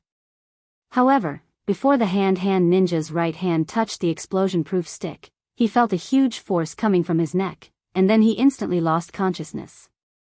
After easily twisting the neck of the hand ninja, Rog moved his neck a little, and then opened his newly acquired 3-Tomo Sharingan. The moment the 3-Tomo Sharingan was opened, the world in front of Rog's eyes also changed significantly. If the world before the Sharingan was in standard definition, then after the Sharingan was opened, the clarity of the world was upgraded to blue light, and the whole world was much clearer. However, this is only the super insight given by the Sharingan. After strangling the first hand ninja, Rog didn't immediately launch an attack, but gave the other hand ninjas time to come. It's too troublesome to find them one by one, so it's better to wait for them to come, and then kill them all. It has to be said that the efficiency of hand ninja is very high. In less than a minute, more than 30 hand-hand ninjas rushed over, and without exception, all of them were fully armed. "Come on, you bunch of scum." Looking at the group of vigilant hand-hand ninjas in front of him, and exuding an amazing killing intent, Rog silently stretched out his right hand, and then raised his middle finger. Raising the middle finger is always a simple and crude provocation, and the effect is full points. The behavior of raising the middle finger even transcends the limits of race, region, and culture. Sure enough, as Rog expected, these hand-hand ninjas who seem to never know what is the meaning of reason, after seeing his arrogant behavior, one by one rushed up, as if they are slow, there is no way to cut him a few times. "Since you have the title of a ninja, I'll let you experience what real ninjutsu is." With a thought, Rog displayed the only genjutsu he has learned so far. Genjutsu, dark walking technique. At the moment when the dark walking technique was launched, all the light in the eyes of these hand-hand ninjas completely disappeared, and instead, there was endless pure darkness. After using the dark walking technique, Rog had no intention of provoking them, and walked straight towards the panicked hand-hand ninjas, and started his own killing moment. While Rog was killing on the first floor of the building, Daredevil Matt also entered the building from a corner on the 5th floor. After entering the building, Matt used his extraordinary hearing to the limit, and he quickly swept through the building like a ghost, looking for Erica's trace. In the process of looking for Erica, Matt paid special attention to the situation in the lobby on the 1st floor from time to time. There were no overly exciting sounds of fighting, indicating that the destruction and impact of the battle was not great. After discovering this, Matt breathed a sigh of relief. It seems that Rog still cares about the aftermath. However, what Matt didn't expect was that at this time, the 1st floor was already covered with blood and corpses. The reason why there was no fierce sound was that the hand-hand ninjas who could make a sound had turned into corpses that could no longer make any sound. Chapter 14. In the office on the top floor of the building, Savant and Murakami's faces were extremely ugly. In front of them was the real-time monitoring screen of the lobby on the 1st floor. Watching the ninjas of the hand being killed by Rog as quickly as slaughtering chickens, as the leaders of the hand, they couldn't help but feel an uncontrollable anger. The only difference was that after seeing this picture, the grumpy Savant directly smashed the desk in front of him, while Murakami silently pulled out the katana at his waist. This is not a battle at all. This kind of death is a shame for a ninja. Although Savant and Murakami could see the real-time monitoring screen of the lobby on the 1st floor, they didn't know what the hand ninjas had experienced. In their eyes, these highly skilled and experienced ninjas took the initiative to come to Rog, and then begged Rog to end their lives. This is not right, their behavior is very abnormal.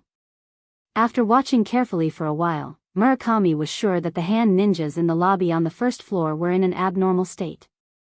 But what he couldn't be sure was what kind of abnormality it was. Let Kuroko and Erika do it. If they can't do it, we can only give up here. Murakami made the final decision. The furious Savant glared fiercely at Rog on the screen, and then left the room. Savant came to a secret room on the top floor, and then rudely woke up a little boy who was sleeping. When the little boy opened his eyes, the grumpy Savant involuntarily stepped back a few steps, and then slowly said, "A powerful enemy has come here. You go and kill him and bring his head back." After that, Savant quickly left the room, unwilling to stay in the room for a second longer. The little boy who looked to be in his early teens was Kuroko, the sharpest blade in the hand, and the most powerful warrior in the hand. At the moment when Kuroko opened his eyes, Rog, who was heading to the 2nd floor, and Daredevil Matt, who was on the 5th floor, both felt an inexplicable coldness for the first time. Interesting, it seems that tonight won't be too boring. Although the awakening of Kuroko brought a different coldness to Rog, it did not make him worry. With the 3 Tomo Sharingan, he is not afraid of any close combat. What's more, he also has ninjutsu including Flying Thor, Body Flicker, Chidori, and so on. Even if Kuroko has extraordinary strength, it can't stop him from completing the commission. Unlike Rog who didn't care, after feeling Kuroko's awakening, Daredevil Matt stopped moving forward and silently clenched the multifunctional stick in his hand. While Savant awakened Kuroko, Murakami also issued an order to Erika on the top floor to eliminate the intruder at any cost. Your will is my mission. Erika, wearing a tight red ninja suit, knelt down on one knee to Murakami, and then walked towards Rog on the second floor. Until this time, Savant and Murakami had not discovered that there was an intruder hiding on the fifth floor of the building. Perhaps it was because rogues had left a deep impression on them, or perhaps it was because they didn't realize that rogues had companions at all. After Daredevil Matt snuck in, he didn't encounter any hand ninjas, nor did any battles break out. The first floor of the building is a standard hall, and the second floor is decorated like a normal office area. As far as the eye can see, there are common office cubicles. The only difference from the normal office area is that standing in these cubicles are not white-collar workers in formal suits, but a group of ninjas with katanas in their hands. It's so late and you're still working overtime, it seems that you really love this job. As soon as Rog finished speaking, the originally brightly lit second floor fell into darkness. Hand of Hand Ninja turned off all the lights on the second floor and actively created a dark environment, trying to use the darkness to kill the intruder Rog. That's a good idea. Unfortunately, your strength can't keep up with your ideas. In Russell's hand was a katana that he snatched from the Hand Ninja on the first floor. Bright red blood was constantly dripping from the tip of the katana. The Hand Ninja on the second floor obviously didn't intend to talk nonsense with Rog. While turning off the lights, they threw smoke bombs one after another, making the already dark second floor suddenly shrouded in smoke. For a normal person, the pitch-black environment combined with the smoke was enough to put him in an extremely disadvantageous situation. Unfortunately, these Hand Ninjas weren't normal people. With the super insight granted by the 3 Tomo Sharingan, the dark environment and smoke didn't affect Rog too much. He could still clearly see the movements of these Hand Ninjas. He wondered if the higher the floor, the stronger the Hand Ninja was. In the process of fighting, Rog could clearly feel that these Hand Ninjas on the second floor were obviously stronger than those on the first floor. Although the number of Hand Ninjas on the first floor were not as much as those on the first floor, but the cooperation between them and the way they attacked were more sophisticated and more vicious. Using the not spacious environment on the second floor and their tacit cooperation with each other, these Hand Ninjas created the most favorable battle situation so far. After fighting with each other for a few minutes, Rog suddenly stopped, no longer chasing these ninjas jumping up and down, but abnormally stayed in the same place. Just as Rog stopped moving forward, a fierce attack like lightning struck towards his neck. The edge of the katana was only a few centimeters away from his neck. When the katana was about to cut Rog's neck, Rog's figure instantly flashed, and the katana cut across his neck, bringing out a beautiful line of blood. Substitution Jutsu.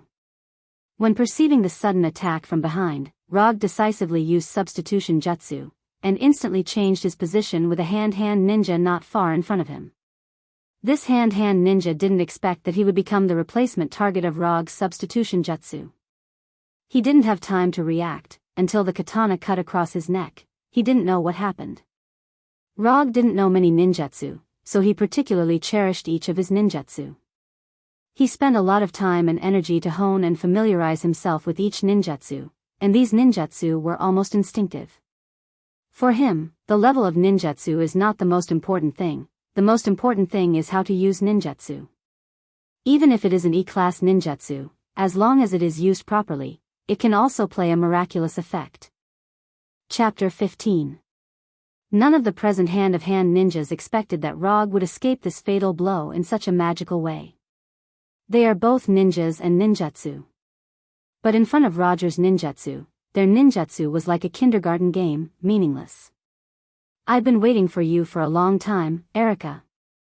Although Rog didn't look back, he knew very well that the person who had just attacked him was Daredevil Matt's ex-girlfriend, Erika.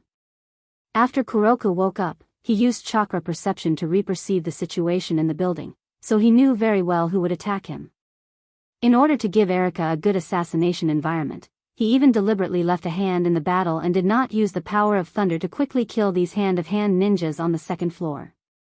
Erika didn't know how Rog did it, but after finding that the target of her attack had been replaced in an instant, she did not forcibly stop, but killed the unlucky Hand ninja and took the opportunity to readjust her posture.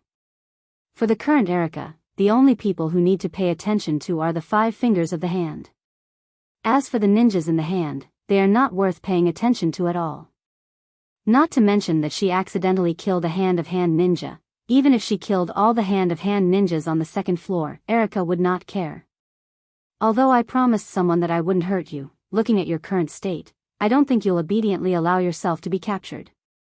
Moreover, I also want to see what kind of skills the students taught by the leader of Holiness Church, the old man with the staff, have. As soon as his voice fell, Rog attacked Erica like lightning.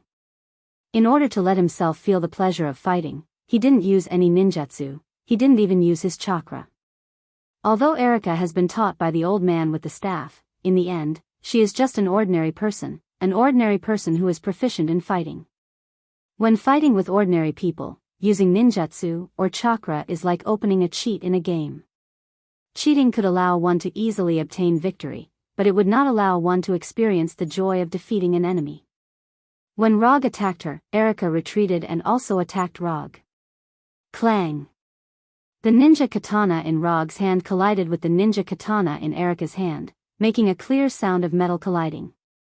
The next second, Rog and Erica adjusted their postures at the same time and attacked each other with their ninja blades again. Clang! Clang! Clang! In just 2 or 3 seconds, Rog and Erica had fought 5 or 6 times, but they failed to hit each other.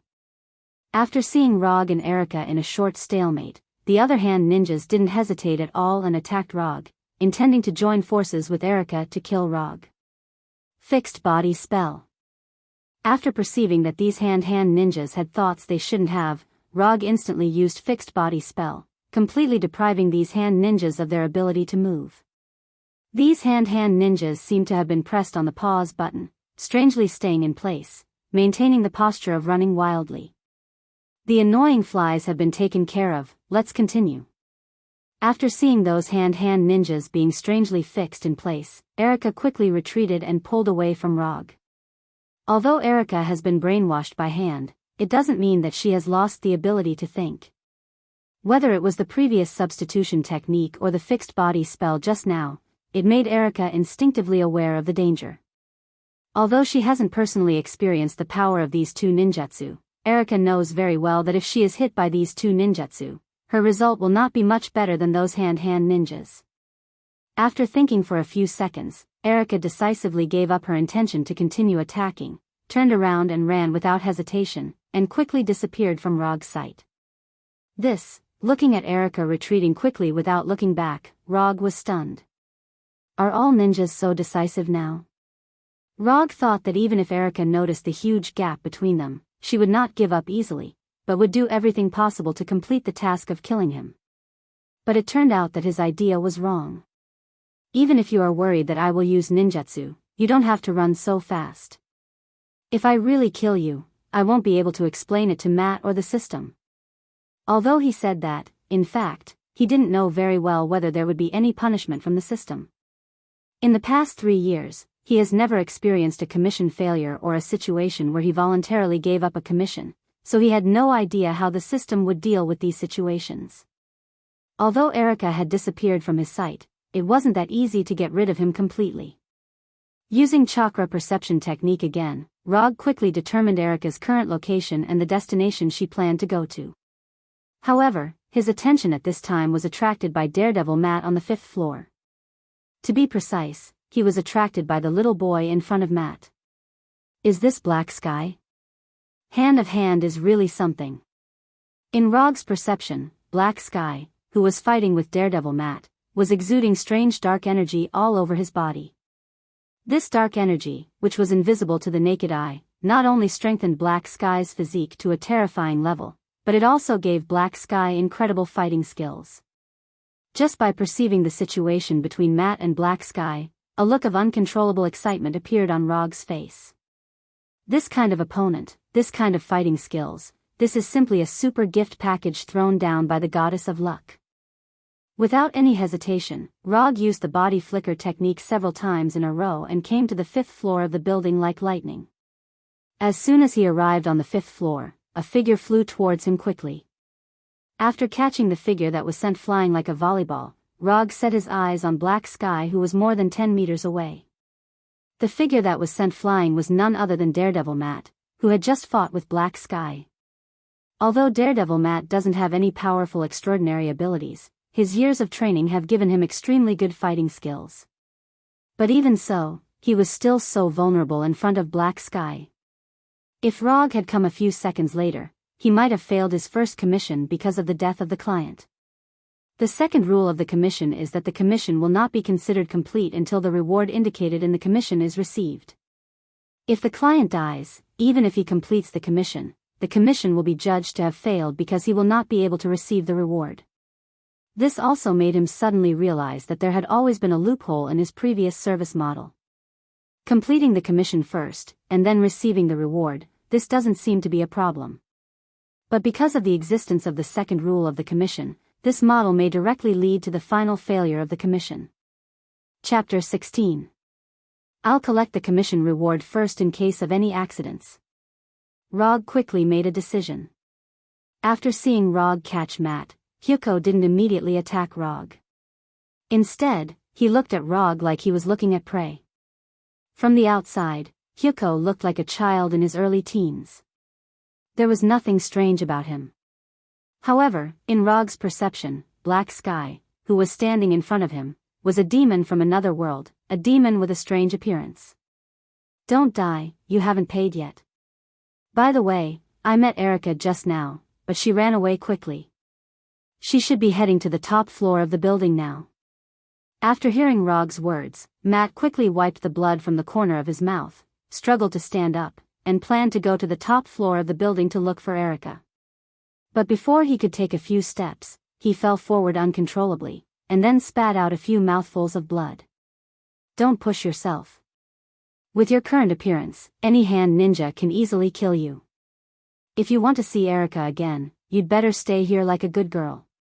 After I deal with this guy in front of me, I will complete your commission. After that, Rog ignored Matt and walked straight toward Hyuko. After a few exchanges with Erica, several nicks appeared on the ninja sword in Rog's hand, but he didn't care about this. He waved his sword a few times as he walked. The distance between Rog and Hyuko was getting shorter and shorter. In front of people like them, this short distance of a few meters could be covered almost in an instant. But even so, they didn't attack. When Rog came to a meter in front of Hyuko, Hyuko finally moved. Hyuko jumped up and grabbed Rog's throat with his right hand like a sharp claw. Hyuko's speed was as fast as lightning, even exceeding the limit of the human eye. According to common sense, Hyuko would tear Rog's neck and take his life without any suspense. But the problem was that the person Black Sky was facing this time wasn't an ordinary person. In terms of speed, Rog had never been afraid. Just as Kuroko's right hand was about to touch Rog's neck, the ninja sword in Rog's hand had already struck his right hand. When the ninja sword touched Kuroko's skin, Rog found that something was wrong. Without any hesitation, he instantly used the body flicker technique and flashed behind Kuroko. Kuroko's right hand didn't tear Rog's neck, and Rog's ninja blade also didn't cut off Kuroko's right hand. He had actually strengthened his body to such an extent. Although he only felt it for a moment, Rog was 100% sure that the ninja blade couldn't cut off Kuroko's right hand. To be more precise, he couldn't even truly hurt Black Sky. A steel-like body was originally just a description. However, this was a fact when it came to Hei Kong. Could a beast's strength strengthen a human body to such an extent? Rog began to wonder if there were any mistakes or omissions in his previous memory. However, he quickly threw this question out of his mind. Even if a beast could really strengthen a human body to a steel-like strength, he wouldn't have the slightest fear. Even if it's real steel, I can still cut it. After the attack failed, Kuroko in midair adjusted his posture in an incredible way and attacked Rog again. Kuroko's attack speed was not slow, but in front of Rog, this speed was far from reaching the point where he couldn't fight back. Kuroko was like a real beast, constantly attacking Rog with his hands and feet, and even creating afterimages. In the distance, Daredevil Matt tried to use his super hearing to perceive the battle between Rog and Kuroko, but he couldn't perceive anything. The only thing he could be sure of now was that the speed shown by Rog and Kuroko had completely exceeded the limit of his perception. Matt originally thought that Black Sky had already used all his strength when he fought with him, which was why he appeared to be unable to resist at all. But judging from the current situation, the strength that Kuroko had shown before was not even half, no, not even 10%. There are so many monsters in this world. Matt sighed silently in a self-deprecating tone. At this time, Rog didn't realize that the battle between him and Kuroko would make Matt so emotional. His attention was now completely focused on Kuroko, and the excitement on his face was getting stronger and stronger. It is precisely because of this kind of inhuman opponent that it makes sense to become stronger. After blocking Kuroko's attack with the ninja sword again, the ninja sword that he had casually picked up finally came to the end of its life. Kuroko used his own hands to directly break the high-quality ninja sword. At the moment when the ninja sword was broken, Rog once again used the body flicker technique to open up the distance between him and Kuroko. Throwing away the remaining half of the ninja sword, Rog said to Kuroko in an excited tone, "For the sake of your hard work, I will let you feel what a real ninja's battle is." As soon as his voice fell, Rog gathered chakra in his eyes. 3-Tomo Sharingan, open. At the moment when Rog opened the 3-Tomo Sharingan, Kuroko, who had been expressionless, showed a dignified look for the first time. His whole body was like a beast on all fours, and at the same time, the corners of his mouth were raised, and he let out a low roar. Shadow Clone Jutsu. With a thought, for shadow clones that were exactly the same as Rog appeared at the same time with a bang. The second round begins now. 5 Rogs rushed toward Kuroko at the same time, and each of them had the same kunai in their hands. Looking at the 5 identical Rogs in front of him, Kuroko not only didn't retreat, but also directly rushed toward one of the Rogs. The distance of more than 10 meters was covered in a flash, and when Kuroko was about to collide with this Rogs, a sudden force suddenly shrouded him, making his movement instantly stopped. Body freezing technique. This was a ninjutsu used by another Rogs. The body freezing technique can freeze an ordinary person for at least 30 minutes, but on Kuroko, it can only last for a short 2 or 3 seconds. But this short 2 or 3 seconds is completely enough. The Rog in front of Kuroko took this opportunity to stab Kuroko's right eye. As if perceiving the aura of death, Kuroko, whose movement was restricted, instantly released a black fog. This black fog was like a viper attacking Rog in front of him, trying to completely devour Rog in front of him, so as to resolve the crisis of his right eye being pierced. At the moment when the black fog was about to devour Rog, an office chair replaced Rog's position.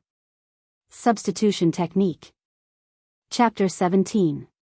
The Rog in front of Kuroko used substitution jutsu to change the position of the office chair with himself, so that the target of the black mist swallowed was the office chair instead of himself. The office chair swallowed by the black mist instantly vaporized as if it had encountered an indescribable high temperature. After seeing this scene, the other 4 Rog instantly pulled away from Kuroko to avoid being touched by the black mist. While pulling away, 2 of the Rog threw the kunai in their hands towards Kuroko. When these 2 kunai were about to hit Kuroko's body, the strange black mist once again gushed out from Kuroko's body and swallowed the 2 kunai. One of the kunai was instantly vaporized like the office chair, while the other one slightly pierced a small part of the black mist, then turned into smoke and disappeared. After seeing this scene, one of the Rog showed a smile and silently said, "It seems that there is no way to engage in close combat, but ninjas can do more than just close combat." Genjutsu, Dark Walk Jutsu. The Rog who spoke took the lead in using ninjutsu. Unlike the fixed body jutsu that deprives the ability to move, Dark Walk Jutsu is an illusion that specifically targets vision.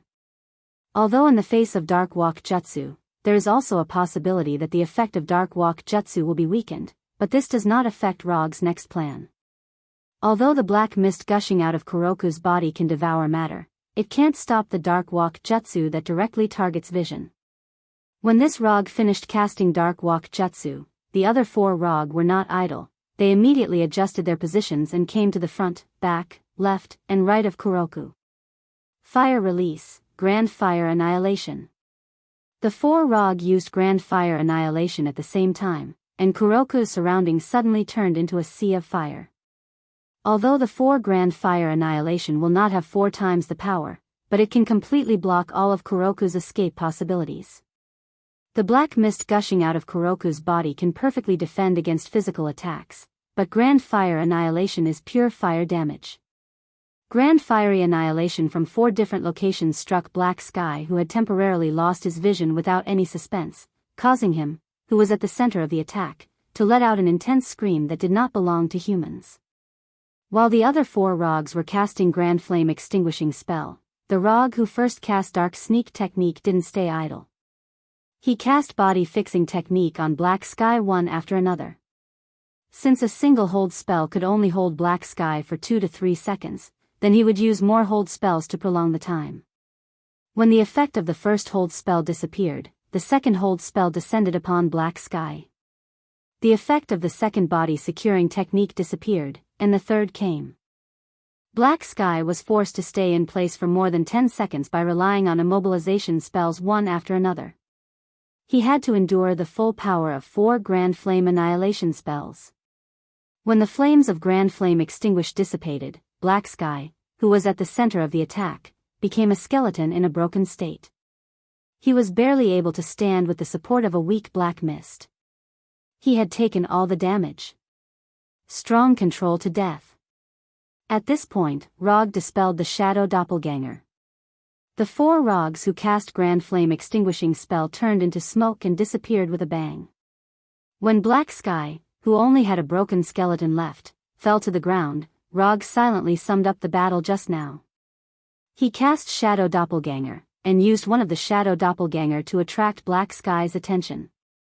The main body cast Body Fixing technique, and the Shadow Doppelganger took the opportunity to attack Black Sky's right eye. The Shadow Doppelganger used Substitution technique to dodge the black mist, while the main body reformulated the battle plan. The main body and the Shadow Doppelganger simultaneously threw out 2 kunai, 1 real and 1 fake, to determine the nature of the black mist. After understanding the nature of the black mist, the main body used Dark Sneak technique to deprive Black Sky of his vision, and the 4 Shadow Doppelganger simultaneously cast Grand Flame Extinguishing spell from 4 directions. The main body continued to cast Body Fixing technique, forcibly controlling Black Sky, making Black Sky take the damage of the 4 Grand Flame Extinguishing spells. Although this set of combo couldn't be considered very beautiful, but the effect was very good. It quickly took care of Black Sky, who was protected by the black mist. Looking at the remaining broken bones of Black Sky scattered on the ground, Rog sighed with satisfaction. This was the best battle he had enjoyed in the past 3 years. If Black Sky didn't know nothing about his ninjutsu and was so reckless, he may not have been able to use this set of tactics so smoothly. In any case, Black Sky allowed him to enjoy the pleasure brought by the battle. Now Rog was in a good mood, but the mood of Savant and Murakami on the top floor of the building was as bad as it could get. First, Erika fled in fear, and then Black Sky died. Erika was just an outsider, after all, she was just a tool brainwashed by the hand of hand. But Black Sky was completely different. Black Sky was the strongest weapon carefully made by the hand of hand. In a sense, Black Sky was the strength ceiling of the hand of hand. Otherwise, as one of the 5 fingers, Savant had no need to be afraid of a 10-year-old child. I can now be sure that he is definitely not the bait of the Holiness Church. Murakami tried to calm his mood and said slowly. At the last meeting, they suspected that Rog was the bait thrown by the Holiness Church, so they temporarily put aside the revenge action against Rog. But now it seems that their suspicion was very wrong. Even Black Sky, who was possessed by a beast, was killed so easily. If Rog was really a member of the Holiness Church, then he alone could completely destroy the hand of hand. With such power, there was no need to plan anything at all, he could directly flatten them. Let's go, we can only give up this base. Murakami turned to Savant and said. Savant didn't answer him, nor did he leave his seat, as if he didn't hear Murakami's words. Savant's temper was the worst among the 5 fingers of the hand of hand, but if you think that he was impulsive and brainless, then you would be wrong. How could someone who was chosen by Kunlun be a brainless idiot? Even if he was really an idiot, after living for hundreds of years, he would become an idiot who was good at thinking. After watching the entire battle between Rog and Black Sky from the monitor, Savant became silent, and his brain began to work crazily. When Murakami was about to urge him again, he finally spoke. "We're not going, we don't have to give up this base." As he spoke, Savant stood up and looked at Murakami with a serious face. "What do you mean? Don't tell me you want to stop that monster." "Yes, I will stop him, but not by fighting." Looking at Murakami, who was still confused, Savant spoke again. "Before he killed our people in the warehouse, did you know him?" Murakami shook his head. "Then did we offend him before?" Murakami wanted to continue shaking his head, but in the end, he said, "It's hard to say, maybe his friends or classmates died in the hand of Hand's hands." After hearing Savant's answer, Savant sighed helplessly. If the hand of Hand really killed his friends or classmates, do you think he would do nothing? Chapter 18. After listening to Savant's words, Murakami shook his head again. "That's right. This means that before the warehouse was attacked, we didn't have any grudges with this Rog. According to the information we have, he is a private detective who suddenly appeared in New York 3 years ago and has mastered magical ninjutsu. Although I still don't know why he attacked our warehouse and brought people here, I have a bold guess. He must have accepted someone else's request, that's why he is our enemy." Savant confidently stated his judgment. Murakami seriously thought about Savant's statement, and then he had to admit that Savant's statement was very reasonable, and it was very likely to be the truth of the matter. "Then what are you going to do?" Since Savant had already thought to this level, it meant that he also had a countermeasure, so Murakami directly asked Savant. "It's very simple.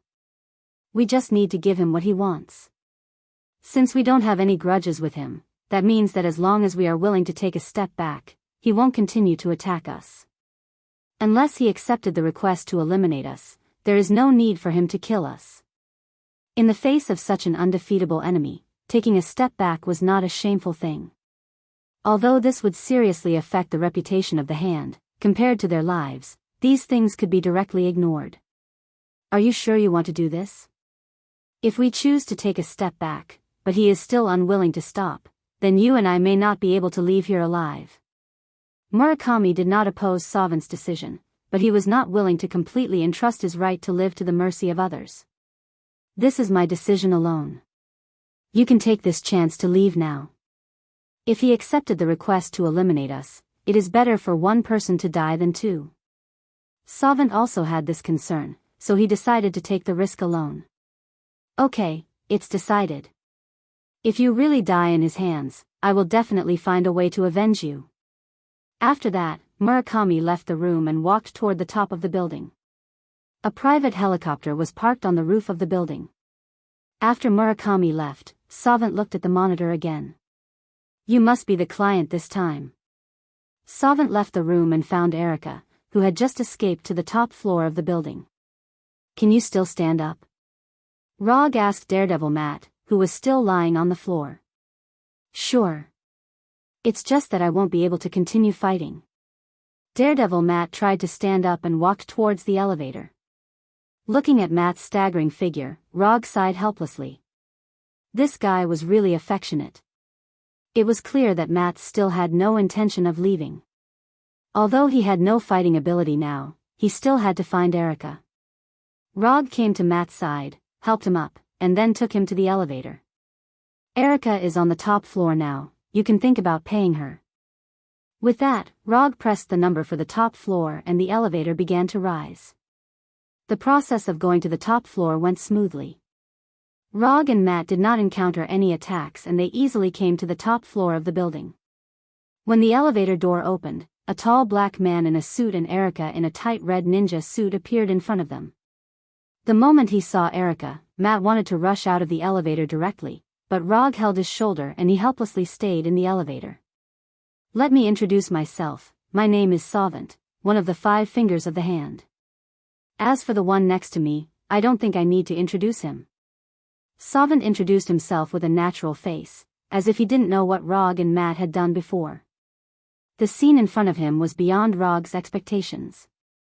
He didn't expect that Savant and Erica would be waiting for them here and act so harmless. In his imagination, when they came to the top floor, they would be greeted by a large group of hand ninjas.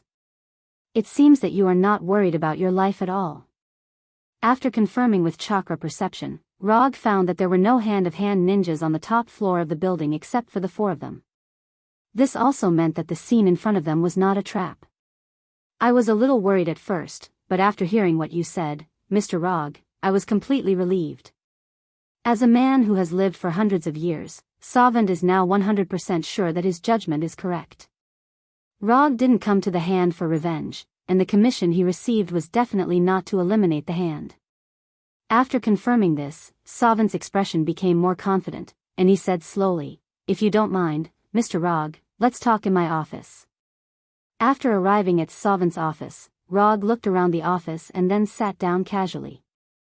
Although he only took a glance, he could already confirm that the picture displayed on the TV wall was the real-time monitoring picture of the 5th floor. After Rog and Matt sat down, Savant sat on the sofa opposite them and asked calmly, "Mr. Rog, what is your purpose this time? If there is anything I can help you with, Mr. Rog, you can ask directly and I will do it." Savant's performance at this time was not like the notorious leader of the hand at all, but like a very kind businessman. Is he admitting defeat? Judging from Savant's performance, this possibility is very high. Thinking of this, Rog's evaluation of Savant couldn't help but rise a little. He knows when to yield and when to stand tall. This evaluation came to Rog's mind involuntarily. "Since you are so sincere, I'll be straightforward. She is the reason why we are here." "No problem, since Mr. Rog is here for Erica. From now on, Erica is yours, Mr. Rog." Savant was not surprised at Rog's purpose. After recognizing Daredevil, he already understood why Rog and the others were here this time. Savant originally didn't know the true identity of Daredevil Matt. Although the Hand had been investigating Daredevil before, they had never obtained any useful information. But after Erica was brainwashed by the Hand easily learned the true identity of Daredevil Matt, and also knew the things between Daredevil Matt, Erica, and Holiness Church. Chapter 19. Rog was not surprised by Savant's answer. After finding out that Savant had given in, he knew that Savant would definitely hand Erica over to him. Rog's face was calm, but Daredevil Matt, who was sitting next to him, and Erica, who was standing next to Savant, were surprised. Matt was surprised because he didn't expect the notorious Hand to be so kind. Even though the person sitting opposite him was Savant, one of the 5 fingers of the Hand, he still felt it was incredible. This was the Hand that even Kingpin didn't give face to. The Hand, who was famous for its cruelty and bloodshed throughout the underworld, actually gave in just like that. Matt began to wonder if his previous insistence still made sense. He risked his life to punish evil, but the result was nothing compared to Rog's thunderous slaughter. The so-called justice was not as good as the simplest way to curb violence with violence. Like Matt, after hearing that Savant had handed her over to Rog so easily, Erica, who had been standing straight, couldn't help but tremble slightly. After being brainwashed, the Hand became the only faith left in Erica's heart. After knowing that she was no match for Rog, she violated Murakami's orders and returned to the top floor of the building. She didn't mind sacrificing for the Hand, but she didn't want the Hand she believed in to suffer a huge loss here. She believed in the Hand, but what she really cared about were the 5 leaders of the Hand. She could die here, at the hands of Rog. But Savant and Murakami must not be hurt, so even if she disobeyed orders, she had to return to the top floor of the building. She wanted to escort Savant and Murakami safely out of the building, and when they were safe, she would stop or kill Rog at the cost of her life. But she never thought that Savant, whom she regarded as a faith, would hand her over to Rog so easily. It turns out that in their hearts, I am no different from those ninjas. Erica thought of the hand-of-hand ninjas who were regarded as tools by him and her attitude towards those ninjas. The more she cared, the sadder it was. Although Erica was trying her best to control her trembling and emotions, no one present was an ordinary person, so her abnormality was quickly noticed by Rog and others. Rog had no reaction to this. To him, it didn't matter whether Erica's emotions were normal or not. What was important was the judgment of the system. Like Rog, Sounder didn't react. But his lack of reaction was only on the surface. As for what he was thinking in his heart, it was estimated that only he would know. Of the three people, the one with the most intense reaction was Daredevil Matt. After noticing Erica's abnormality, Matt ignored the pain in his body and quickly stood up and immediately came to Erica, trying to comfort her. But his hands stopped in mid-air, and he suddenly realized that Erica was not the Erica he remembered. And he didn't know what identity to use to comfort Erica now. Ex-boyfriend? Senior brother? College classmate? New Yorker? When Matt sat back on the sofa with a lonely face, Rog opened the system commission page, glanced at it, and saw the picture he wanted to see. Commission content: get Erica out of hand control. Commission status: completed. Commission reward: 20 ninja coins have been sent. Ninja coins not consumed: 25. The ninja coins were quickly transferred to his account, which made Roger's mood a lot better. Since the system has determined that the commission has been completed, it means that Erica has made her final choice.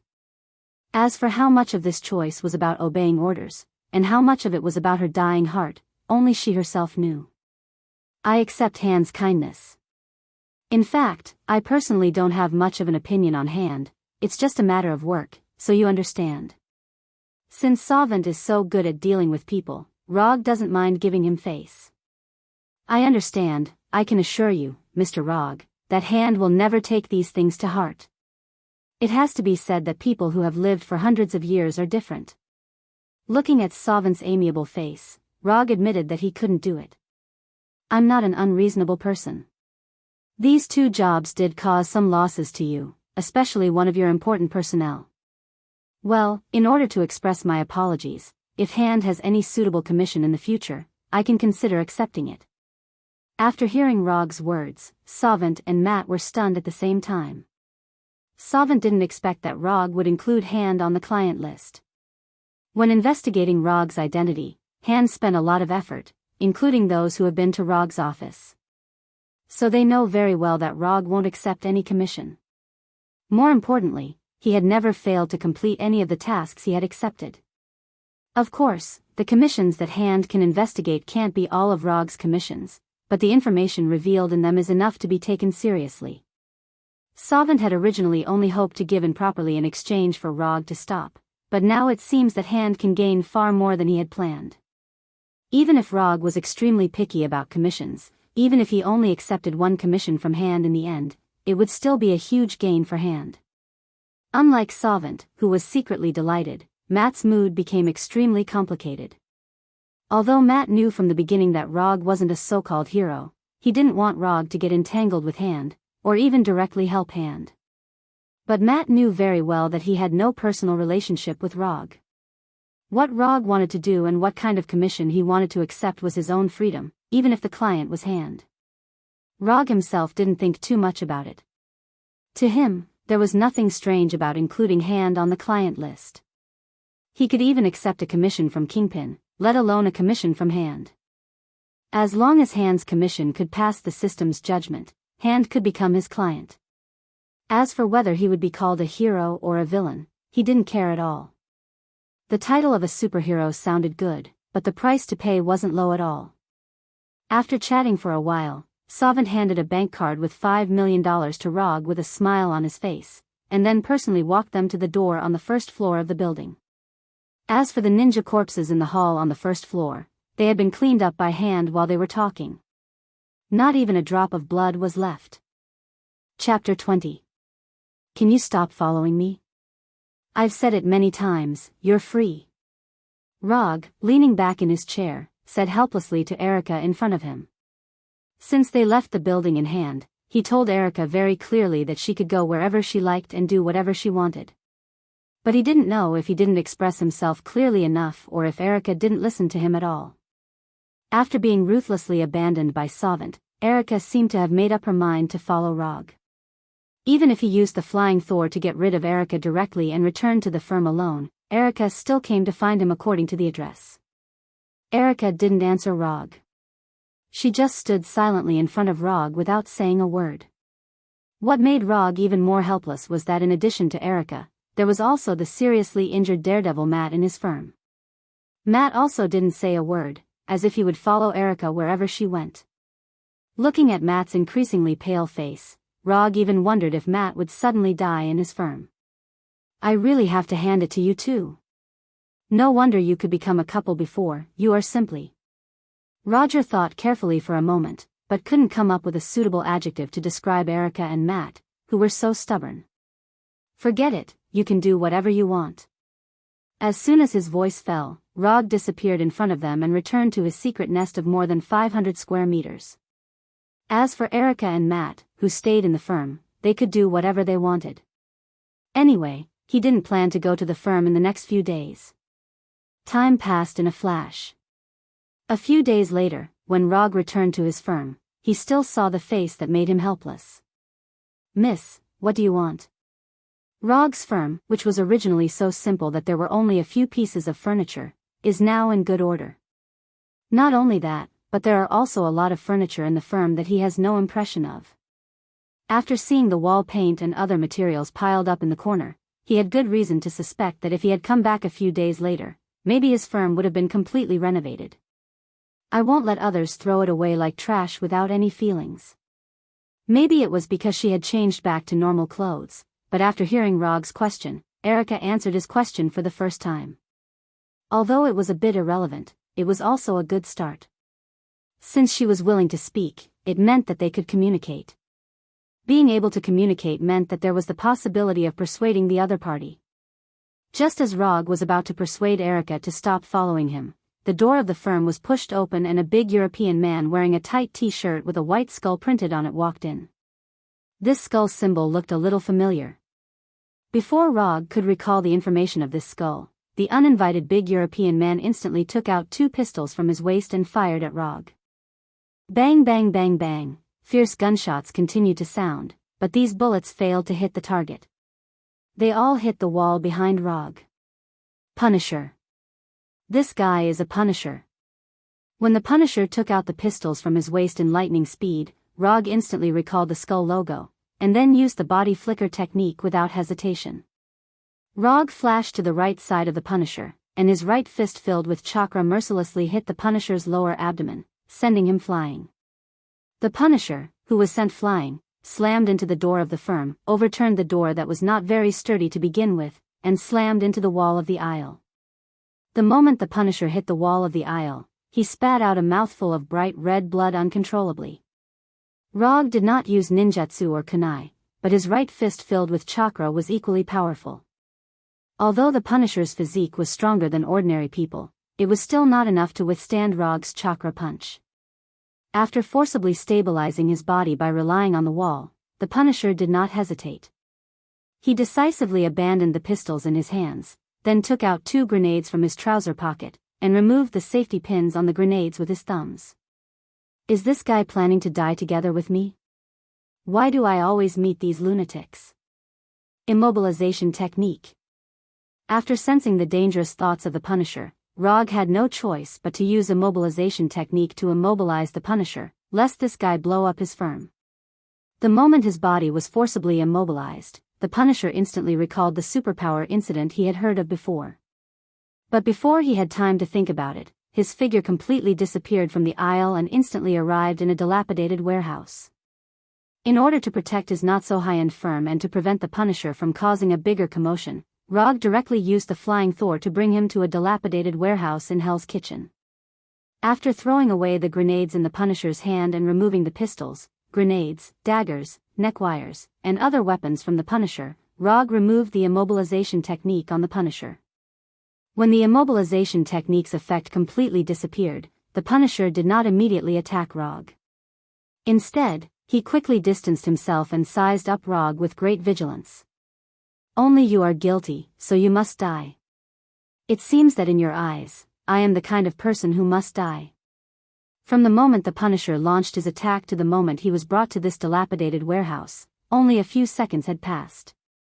But in just 2 to 3 seconds, the Punisher showed an extremely strong killing intent, as if he would not stop until he killed Rog.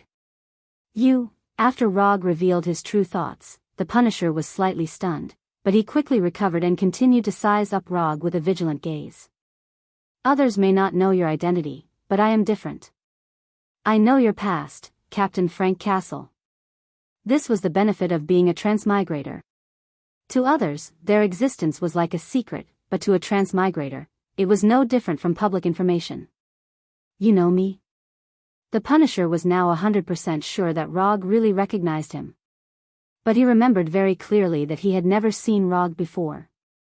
Of course, who doesn't know the famous Punisher? But even if you are the Punisher, you can't shoot me without saying anything.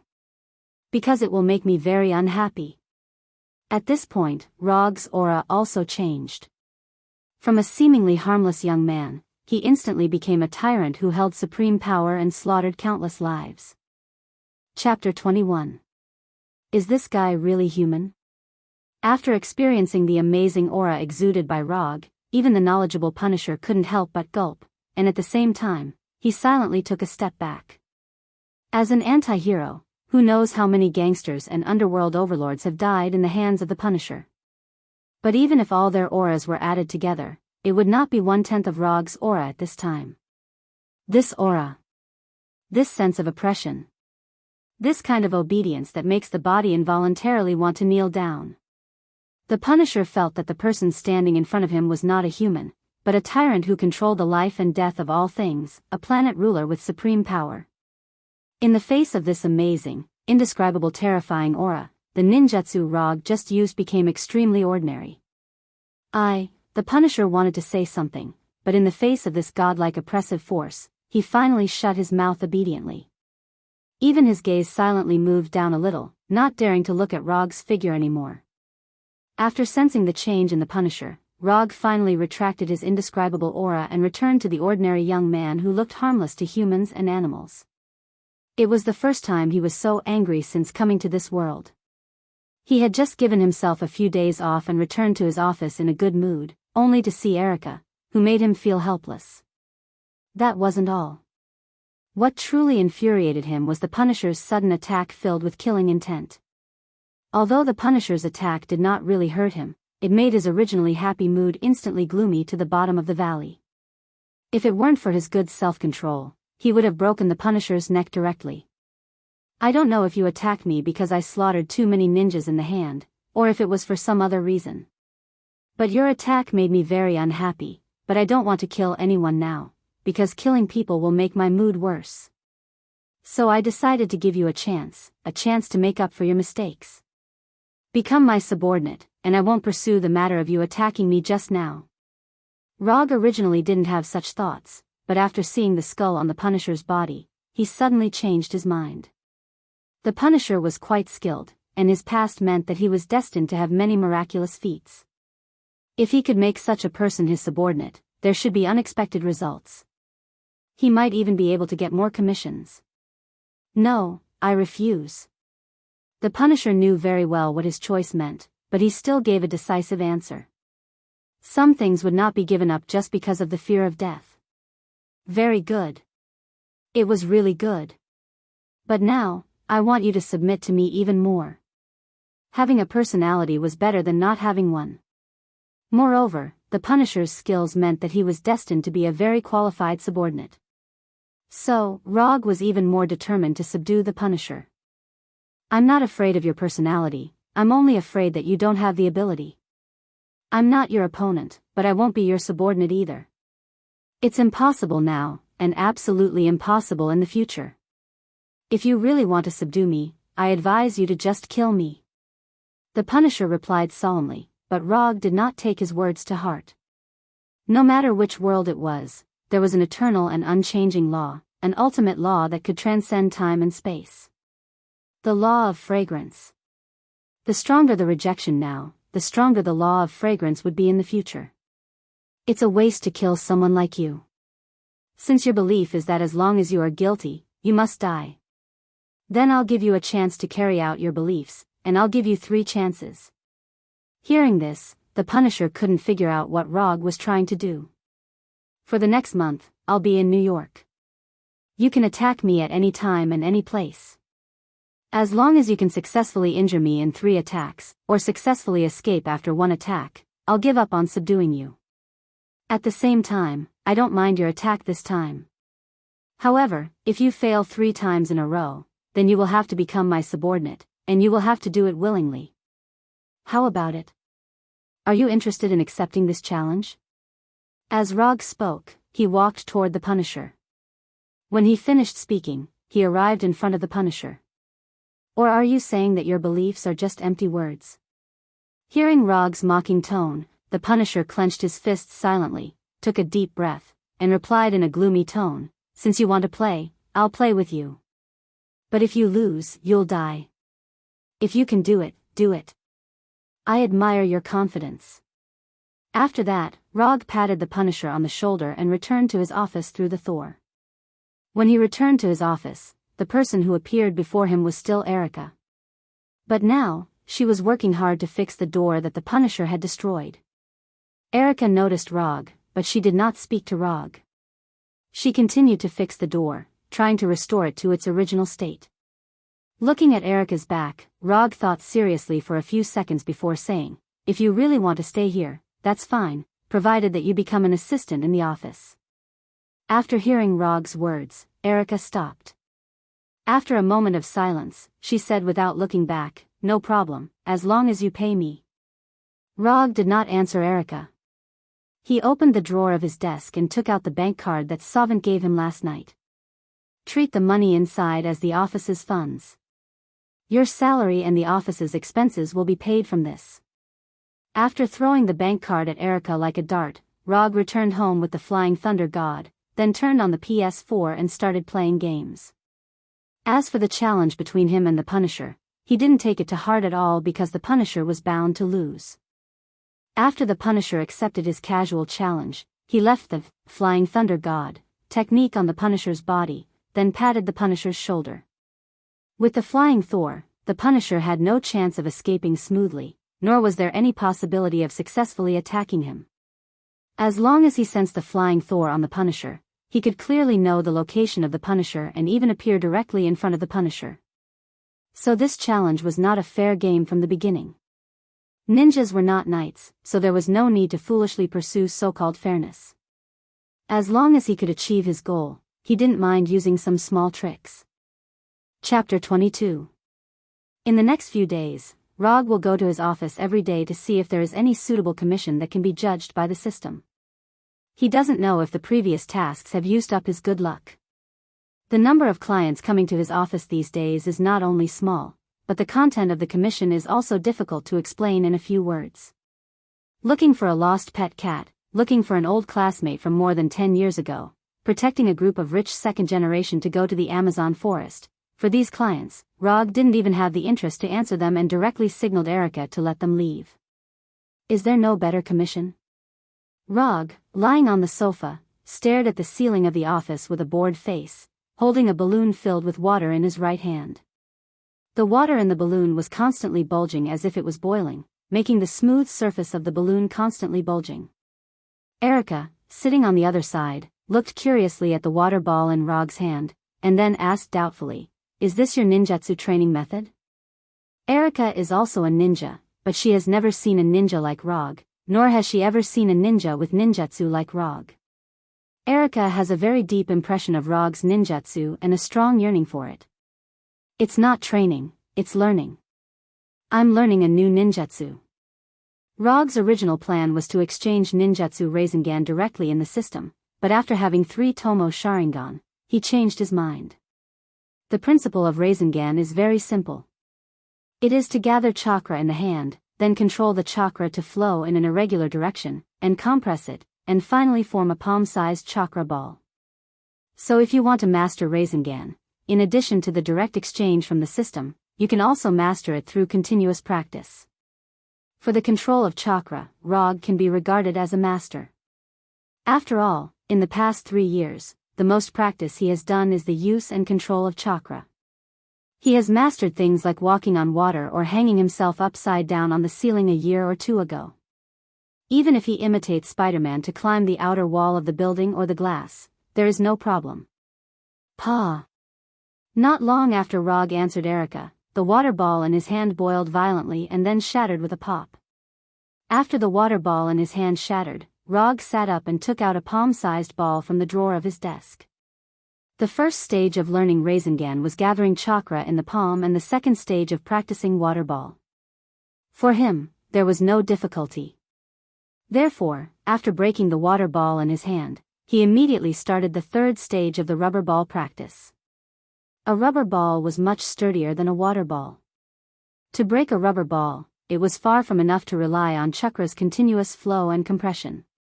Only by materializing the chakra ball in his hand could he break the ball. After completing this stage, the prototype of the Rasengan was basically formed. After getting the ball, Rog went back to the sofa to lie down and began to practice Rasengan.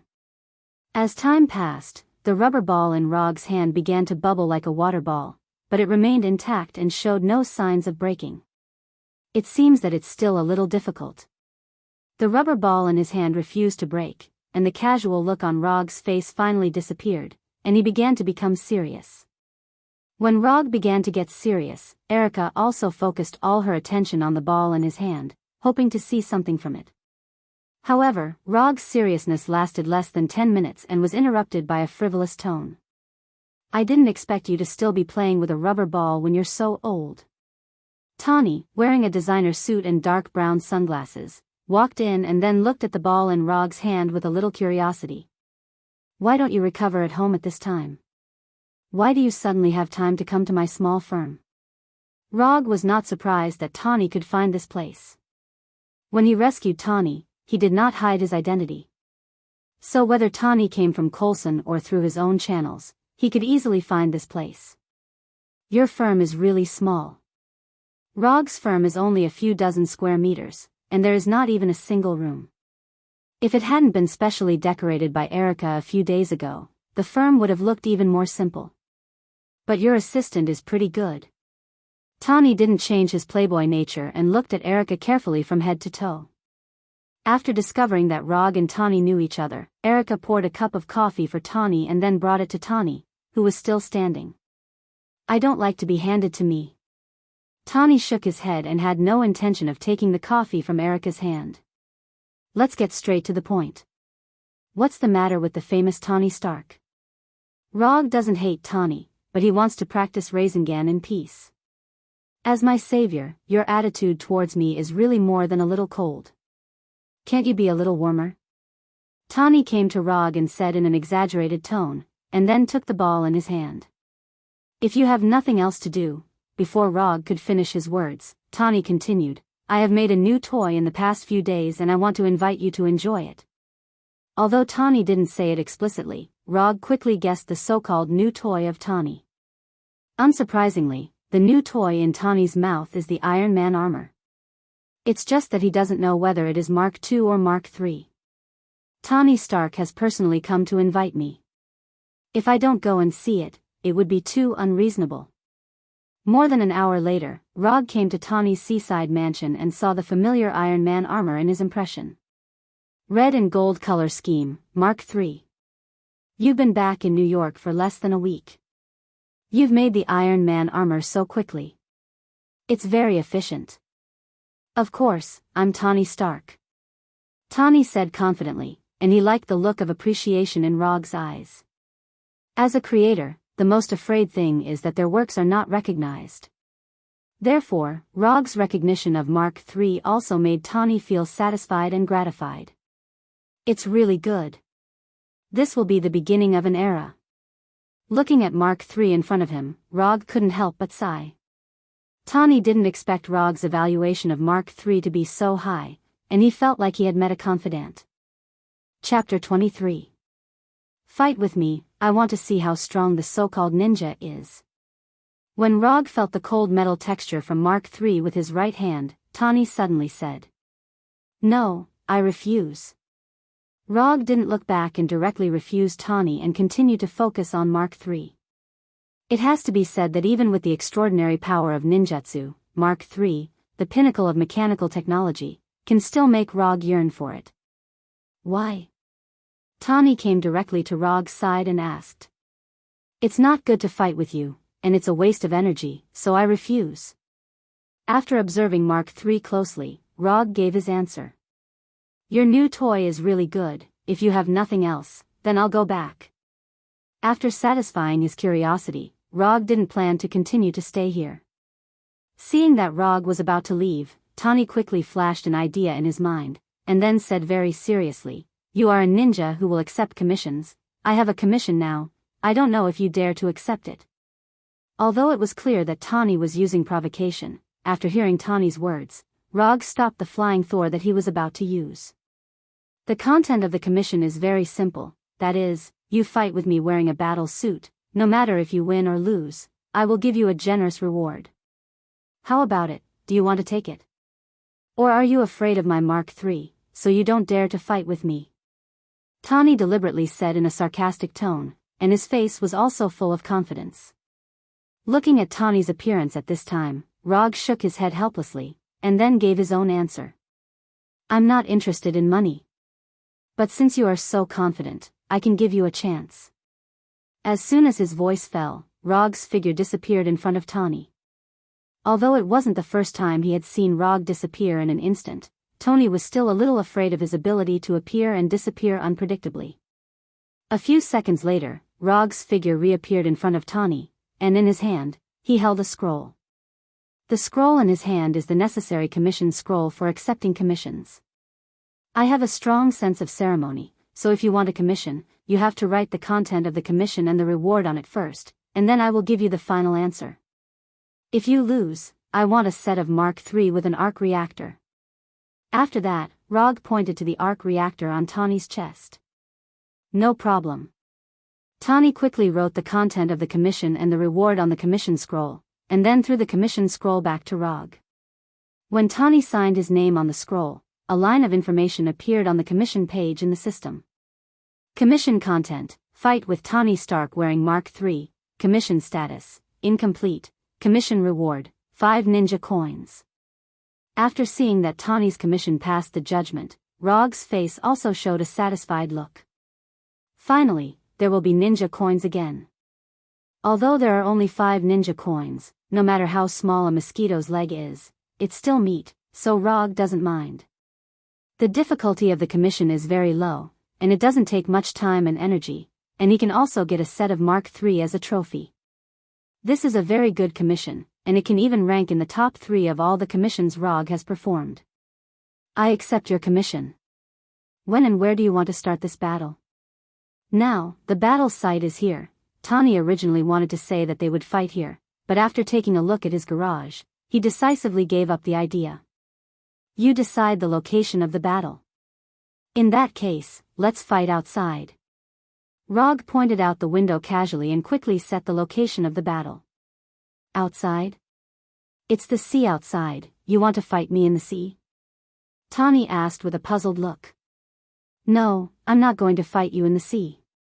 I'm going to fight you outside. You can fly in the air or dive in the sea, it's your freedom." Looking at the sea outside, Tawny didn't understand how Rog was going to fight in that place, but he still agreed. Tawny quickly finished wearing Mark III, and then flew out of the garage and directly over the sea a few kilometers away. Just as Tawny planned to look back to see how Rog came to this place, Rog's figure appeared in front of him out of thin air, and then fell quickly under the influence of gravity. Tawny, wearing Mark III, didn't fly very high, but he was dozens of meters away from the sea level. Looking at Rog's rapidly falling figure, Tawny wanted to fly over to save Rog, but he finally gave up the idea. He wanted to see how this ninja who has mastered mysterious ninjutsu would resolve the situation in front of him. 30 meters. 20 meters. 10 meters. 5 meters. When Rog was about to fall into the sea, he seemed to have landed on the ground and stood firmly on the sea. If it weren't for the ripples on the sea under his feet, Tawny would even doubt that it was still the sea. How did he do it? The scene in front of him was not scientific at all, not scientific at all. He didn't know why. Looking at Rog standing on the sea, Tawny remembered some myths. But he quickly put these strange thoughts in the back of his mind, ready to let Rog see what is the power of science and technology. Without any hesitation, Tawny flew directly towards Rog and began his attack. Obviously, he can rely on his flying advantage to attack from a distance, but he chose the simplest and most violent melee. It seems that I have been underestimated. The distance of dozens of meters, for Tawny flying at full speed, can be crossed in an instant. After arriving in front of Rog like lightning, Tawny's right fist punched out and hit Rog's chest. Bang! Tawny's right fist hit Rog without any suspense, but Rog turned into a cloud of smoke and quickly dissipated in the air. Before he could figure out what was going on, a heart-wrenching pain came from his left shoulder. Pain. Pain. Pain. Tawny felt like he was shot directly in the left shoulder by a rifle, and his entire left arm and shoulder were in unbearable pain. Am I shot? As soon as this idea emerged, it was rejected by Tawny. He was wearing Mark III, even if he was really shot by a rifle, it would never cause such pain at such a distance. Tawny turned his head and glanced at his left shoulder, and then he was directly stunned, and his whole person maintained the flying posture as if he had lost his soul. Chapter 24. He saw a finger-sized hole on the left shoulder of Mark III. In the hole, there were bursts of electric sparks from time to time. Mark III's left shoulder was directly penetrated. As the maker of Mark III, Tawny knows very well what kind of defensive ability Mark III has. The main material of Mark III is gold titanium alloy, which has extremely high defensive ability. Even if it is shot by a 7.62 mm rifle bullet on a large scale for a long time, it will not cause significant damage.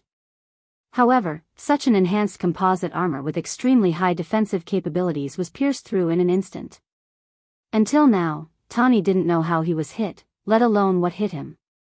Tawny suddenly turned back and saw Rog with his finger in the shape of a gun. You lost.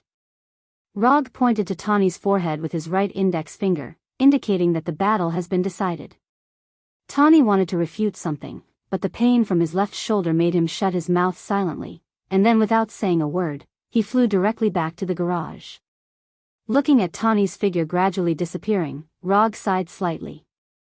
If Tawny was not so careless, or a little bit serious, this battle could last a little longer. But obviously, Tawny, who wore Mark III, did not do this. In this battle, Rog used a total of 3 ninjutsu. Flying Thor, Shadow Clone, and Water Release, Iron Water Cannon technique that he rarely uses in battle. Iron Water Cannon technique is a secret ninjutsu passed down from generation to generation in Hozuki clan, and it is the only water ninjutsu that Rog currently knows. The liquid bullet fired by Iron Water Cannon technique has a strong penetrating power, and its destructive power is very considerable, and it can penetrate most objects. What just penetrated Mark III's left shoulder was the liquid bullet fired by Iron Water Cannon technique. When observing Mark III in the garage, Rog left Flying Thor on Mark III. He used the Flying Thunder God to fly directly in front of Tawny. It wasn't his real body, but one of Roger's shadow clones. If Tawny scanned it in many different ways at the time, he may be able to find that Rog standing on the sea is not a real human. However, Tawny did not do this, but flew directly towards the shadow clone standing on the sea, and then broke the shadow clone with a punch. When Tawny broke the shadow clone, the real Rog came behind him through Flying Thor, and then decisively used Iron Water Cannon technique and directly penetrated Mark III's left shoulder. After returning to the garage, Tawny immediately took a look at his left shoulder. After seeing the injury on his left shoulder with his own eyes, Tawny's face became more and more unsightly. The liquid bullet fired by Iron Water Cannon technique did not penetrate his left shoulder, but it just brushed past his left shoulder, leaving an extremely obvious scratch on his left shoulder. It's actually just a scratch. At the moment of injury, Tawny thought that his left shoulder was completely penetrated, so there was such a distant pain. But it turned out that this was just his wishful thinking.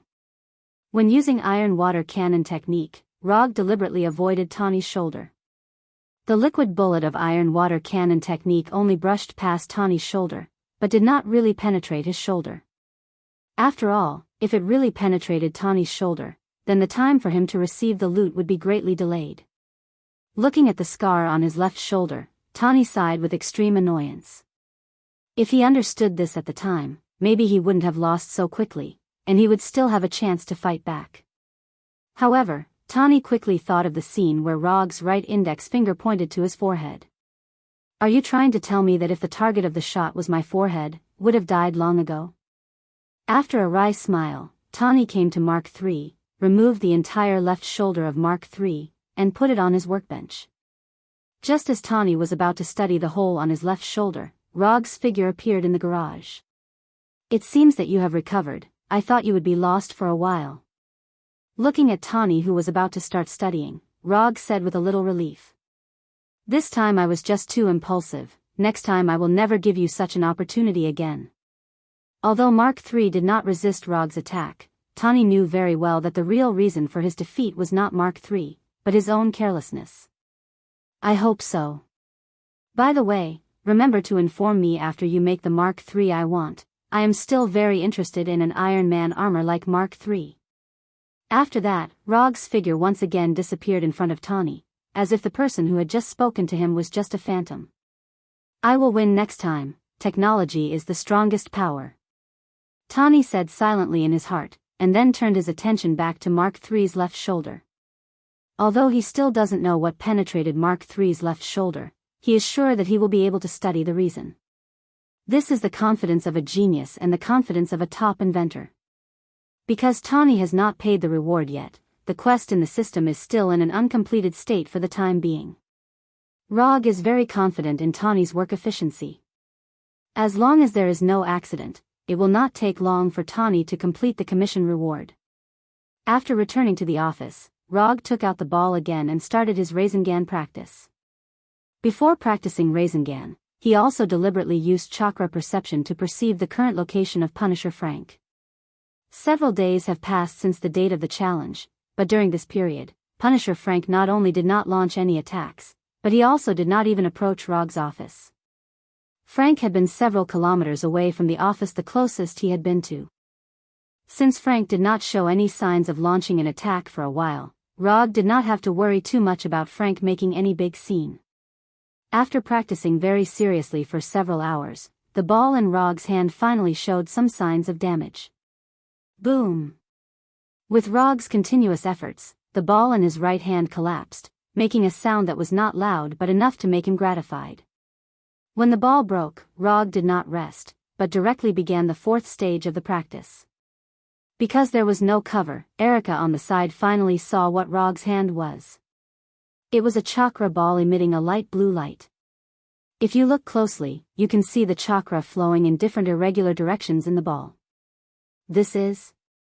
Looking at the chakra ball in Rog's hand, Erica asked doubtfully. This is chakra ball, an unfinished prototype of ninjutsu.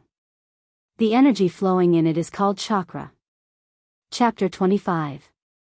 Rog briefly explained the chakra ball in his hand.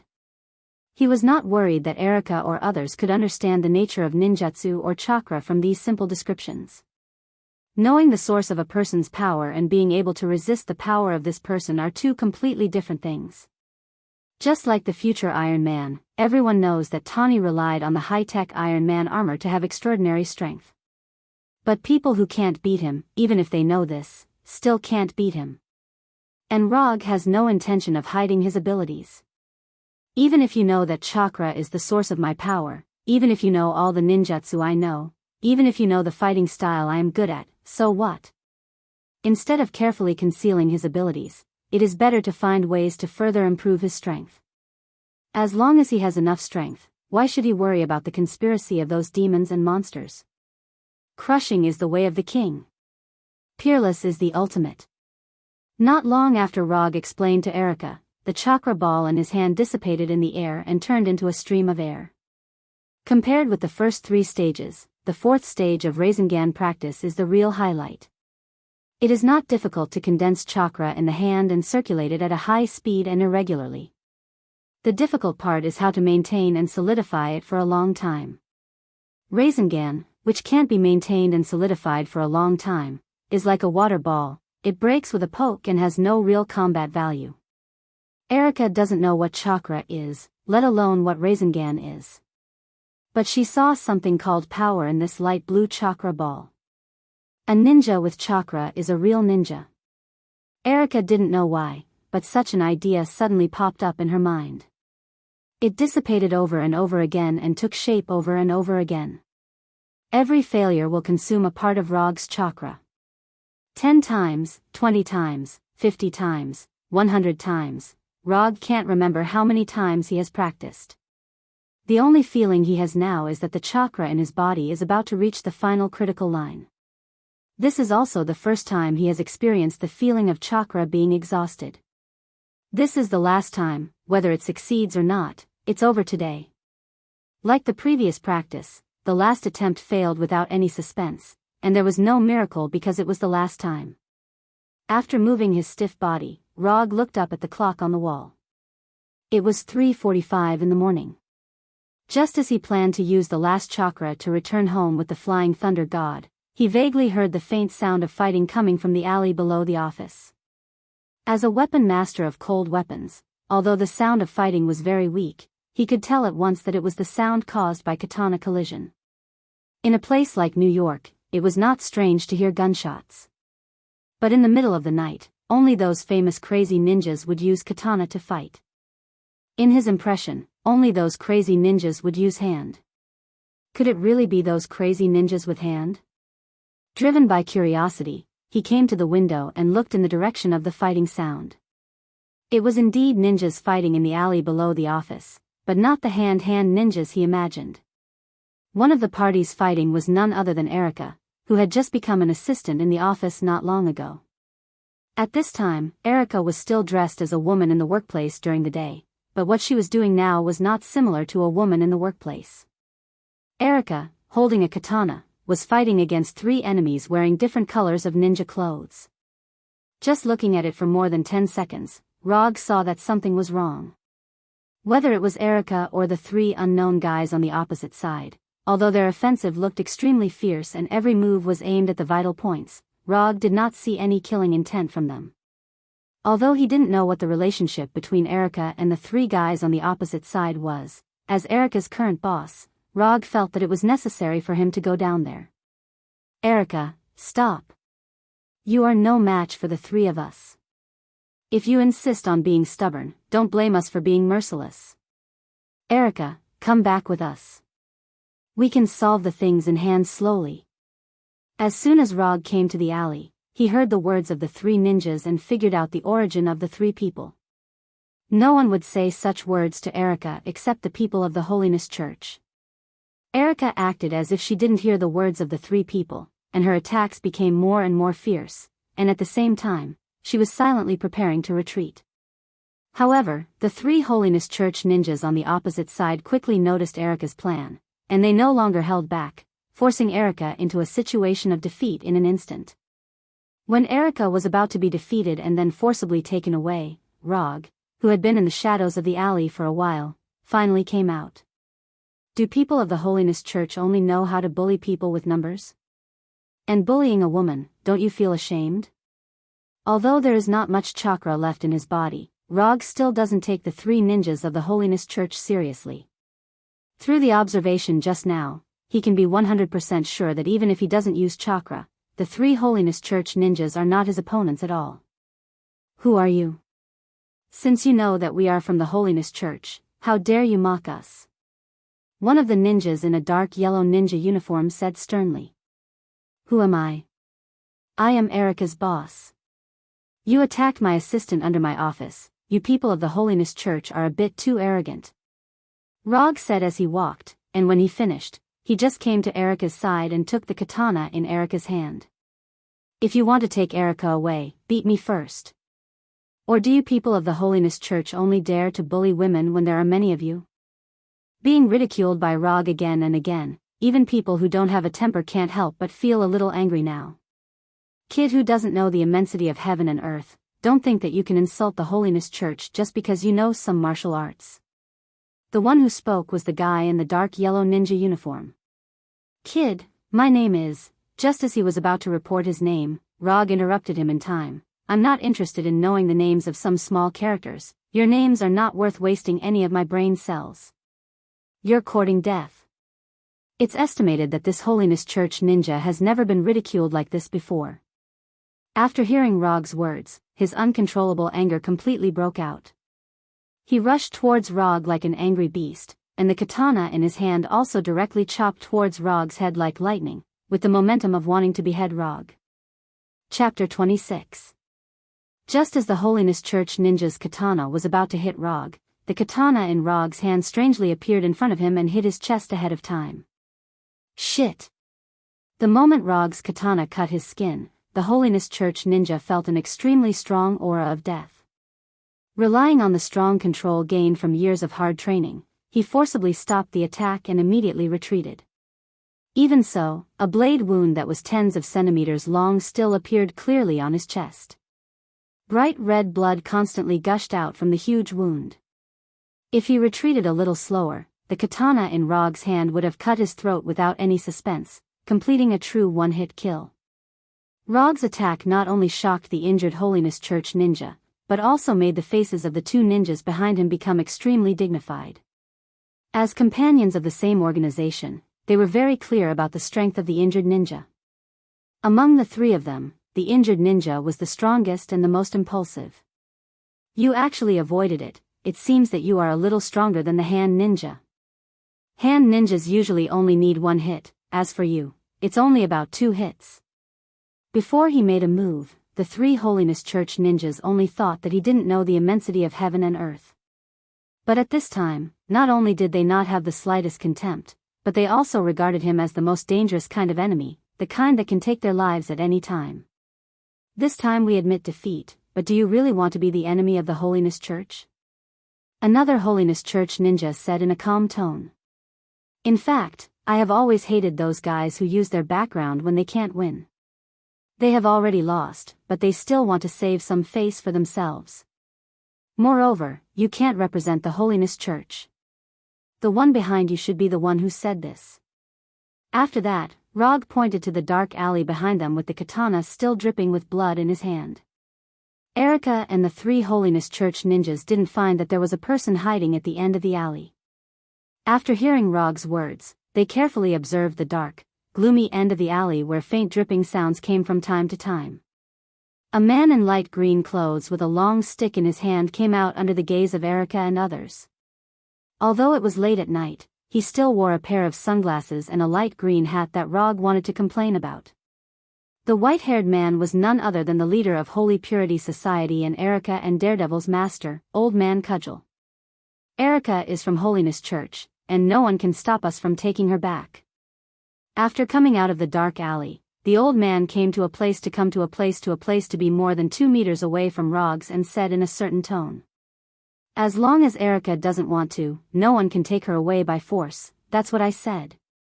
Although the old man is a superclass fighting master in this world, Rog's tone is as tough as ever. Just by relying on the name of Holiness Church, they want to take Erica away from him by force. What a joke. Young man, you are good at fighting. I will give you a chance now. As long as you are willing to join Holiness Church, I can forgive you for what you did just now. Looking at the old man's natural expression, Rog even wondered if he had heard wrong just now. As long as he joins Holiness Church, he will forgive what he did just now. Does this guy have Alzheimer's disease? Where did he get his confidence from? Forgive me for what I did just now. I'd like to see what will happen if you don't forgive me.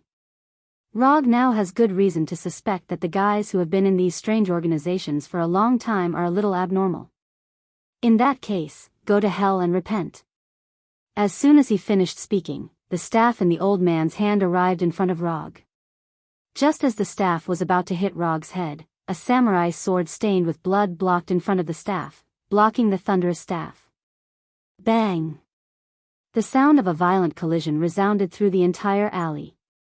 The strong wind pressure from the staff swept past Roger like a hurricane, blowing away the papers and garbage bags that were scattered all over the place.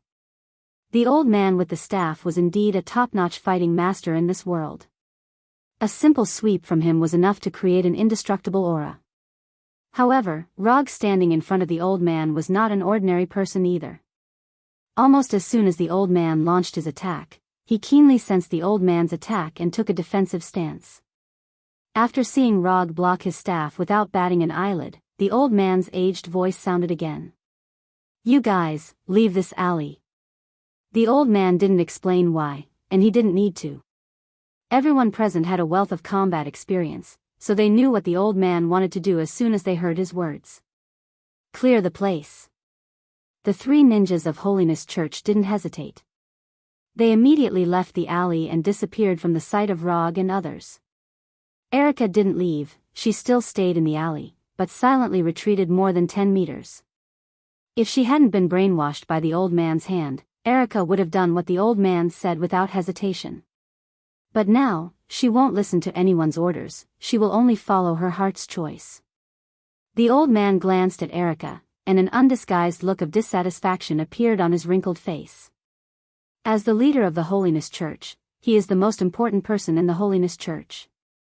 No one can disobey his orders. In his view, Erica is still a member of the Holiness Church, but now Erica blatantly disobeyed his orders, which made him feel that his authority was challenged. "Old man, do you want to fight or not? I don't have much time to waste with you." Just when the old man was thinking about how to punish Erica for disobeying his orders, Rog's voice pulled him back to reality. Rog wasn't interested in knowing what the old man was thinking. The reason why he was willing to cooperate with the old man was that he wanted to see what kind of skills this fighting master had. Rog's melee fighting skills aren't weak, he can even be regarded as one of the best. However, he had always wanted to know what level his combat skills had reached. Although he has such an idea for a long time, he has been very unlucky and has never met a real fighting master. However, the appearance of the old man gave him hope of achieving his wish. The old man's fighting skills are definitely at the top level in the world. It's simply appropriate to use him to test his fighting skills. Chapter 27. Before the old man could answer, Rog attacked first. Defense had never been something he liked to do. Fighting was the best defense. Rog only needed a moment to cover the distance of a few meters. Although the old man with the staff could not see, his battle instinct as a mixed martial arts master warned him immediately. Bang! Rog's lightning-fast attack was blocked by the old man, but he did not hesitate. He twisted his wrist slightly and the katana attacked the old man from another angle as if it had a life of its own. After blocking Rog's first attack, the old man knew that Rog's attack would not stop there. As a blind man who could become the world's top combat master, the old man had an unimaginable talent in close combat. Otherwise, he wouldn't have been able to become a master in the field of combat without his sight. When Rog's katana suddenly changed its attacking trajectory, the old man took a step back and changed his two-handed grip to a single-handed grip. The old man's right hand slid to the middle of the long staff accurately. The long staff, which was not good for close combat, was like a short staff. Rog's attack was blocked by the old man again. However, he did not expect to injure the old man in one or two attacks. If the old man was hit so easily, he would not have survived the attack of the hand until now, let alone become the leader of the Holiness Church. Rog did not want to injure the old man in the beginning. He wanted to force the old man to step back with his attack. Even if the old man only took a step back, he would be able to control the rhythm of the battle. When the old man with the staff took a step back to defend himself, Rog's sword-wielding posture suddenly changed, and his movements became unpredictable. If his initial posture of holding the katana was the most orthodox way, then now he was using the katana in his hand like a dagger. Poke, stab, lift, chop, hack, the katana in Rog's hand flew up and down, drawing out a series of sharp and strange arcs. The old man did not expect Rog's fighting style to be so wild. Being in the center of Rog's attack, he was like a small fishing boat in a stormy sea. He could be completely swallowed by the waves that came out of nowhere at any time. If it was not for his decades of fighting experience, the old man would have been hit by the katana again and again under Rog's unconventional attacks. At this point, the old man had completely stopped looking down on Logue. He now regarded Logue as his most dangerous and most terrifying opponent. Although he was not injured yet, the old man knew very well that if he continued to stay in Rog's attack range, his movements would be slowed down due to the decline of his physical strength. He would not be able to block Rog's attacks from then on. The old man wanted to distance himself and put himself in the most suitable combat distance, but Rog did not give him any chance. No matter how much he retreated, Logue would follow closely behind him like gangrene, not giving him a chance to open up the distance between them. After being attacked by Rog dozens of times like a sandbag, the old man finally made up his mind. "Even if you cut me, I'll get out of your attack range." With this in mind, the old man no longer defended blindly and began to try to fight back. Rog immediately noticed the old man's thoughts, but he still had no intention of slowing down his attacks. The old man's idea was very good. He was trying to get out of his attack at the cost of some small injuries. But his attack could not be avoided with some small injuries. If the old man really had such an idea, he did not mind killing him with one strike. Erica, who was on the other side of the alley, watched the battle between Rog and the old man intently. Her face became more and more serious. She always thought that the only difference between her and Rog was that Rog had mastered ninjutsu. But after seeing Rog's fighting skills at this time, she realized that Rog did not use his full strength at all in the building of hand. If Rog was like this at that time, she would not have been able to exchange so many moves with Rog. Under such an attack, she estimated that she could not even block 10 strikes. No, she could only block 5 strikes at most. As the old man's student, Erica knew very well what kind of strength he had. But even the old man, who was far stronger than her, was suppressed by Rog at this time. He could only choose to defend himself. At first, Rog only wanted to test his combat skills through the old man with the staff. However, when the old man blocked all of his attacks with his impenetrable defense, Rog slowly became excited. This feeling was completely different from when he fought Eben. Although Eben also had a human body, Eben's fighting style was completely different from that of a human. When Rog fought Eben, he did not feel that he was fighting a human at all. He only felt that he was fighting a humanoid beast. But this time, it was completely different. The old man had a completely human body, and the fighting skills he displayed were completely moves that a human body could do. So when he fought with the old man, Rog could also learn a lot of fighting skills that he had never thought of before from the old man. This kind of battle where he could fully display his fighting skills was the most exciting game in the world for people who like to fight. In the past, Rog did not understand why some people would become a pure battle maniac. But now, not only did he completely understand it, but he also had the tendency to develop in this direction. Regardless of the consequences, regardless of life and death. Bet your life, give everything you have. He would use everything he had to fight a spectacular battle between the pinnacle. Even if you lose this kind of battle, you can walk into hell with a smile on your face. This was the highest honor that belonged to a warrior. While Rog was getting more and more excited, the old man opposite him was getting more and more shocked. The old man could clearly feel that his stamina was decreasing rapidly. Soon, his stamina would reach a critical point, and then he would no longer be able to keep up with Rog's rhythm. However, Rog opposite him did not seem to be exhausted at all. The speed and frequency of his attacks did not decrease at all. Instead, they became faster and fiercer. If this goes on, I'll really die in this kid's hands. The old man came to a shocking conclusion. Just when the old man was thinking about how to leave this place alive, an unexpected scene happened. Clang! After a forceful swing, the katana in Rog's hand was on the verge of collapse. It was broken by the old man's staff. This. Chapter 28. The old man, who had been waiting for a chance to fight back, immediately swung his stick at Rog without any hesitation. The old man's attack came without warning. Seeing that the long stick, which was full of gaps due to the katana, was about to hit Rog's head, Rog blocked the attack with the remaining half of the katana in his hand.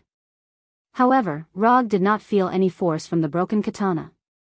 Although the old man launched a counterattack immediately, it was just a feint. When Rog was about to block the long stick with the broken katana, the old man decisively withdrew his long stick and quickly retreated 5 or 6 meters. After experiencing the battle where he could barely keep up with his thoughts, the old man with the wooden stick was traumatized by Rog's strength. So he would rather give up a possible attack and take advantage of this opportunity to distance himself and give himself a suitable distance to use the power of the long stick. Rog did not follow up like before. After the katana was broken, his fighting spirit quickly cooled down, and he no longer had the same state of mind as before. The feeling of being interrupted by an accident when he was in high spirits was very uncomfortable. Rog sighed helplessly. Some things, once interrupted, can never get back to the previous feeling. So now he had no intention of continuing to fight with the old man. Go, that's all for tonight. While speaking, Rog threw away the broken katana in his hand, then turned and left directly, not caring whether the old man would take the opportunity to attack him. If the old man really did so, then he would let him experience the power of ninjutsu. Although he was a little unhappy with Rog's tone, the old man finally put away his long stick and disappeared at the end of the dark alley. If something like this happens again next time, you can tell me. No matter what, you're still a member of the law firm. If I cause trouble for you, I'm causing trouble for the law firm. After that, Rog directly flying Thunder God and disappeared in front of Erika.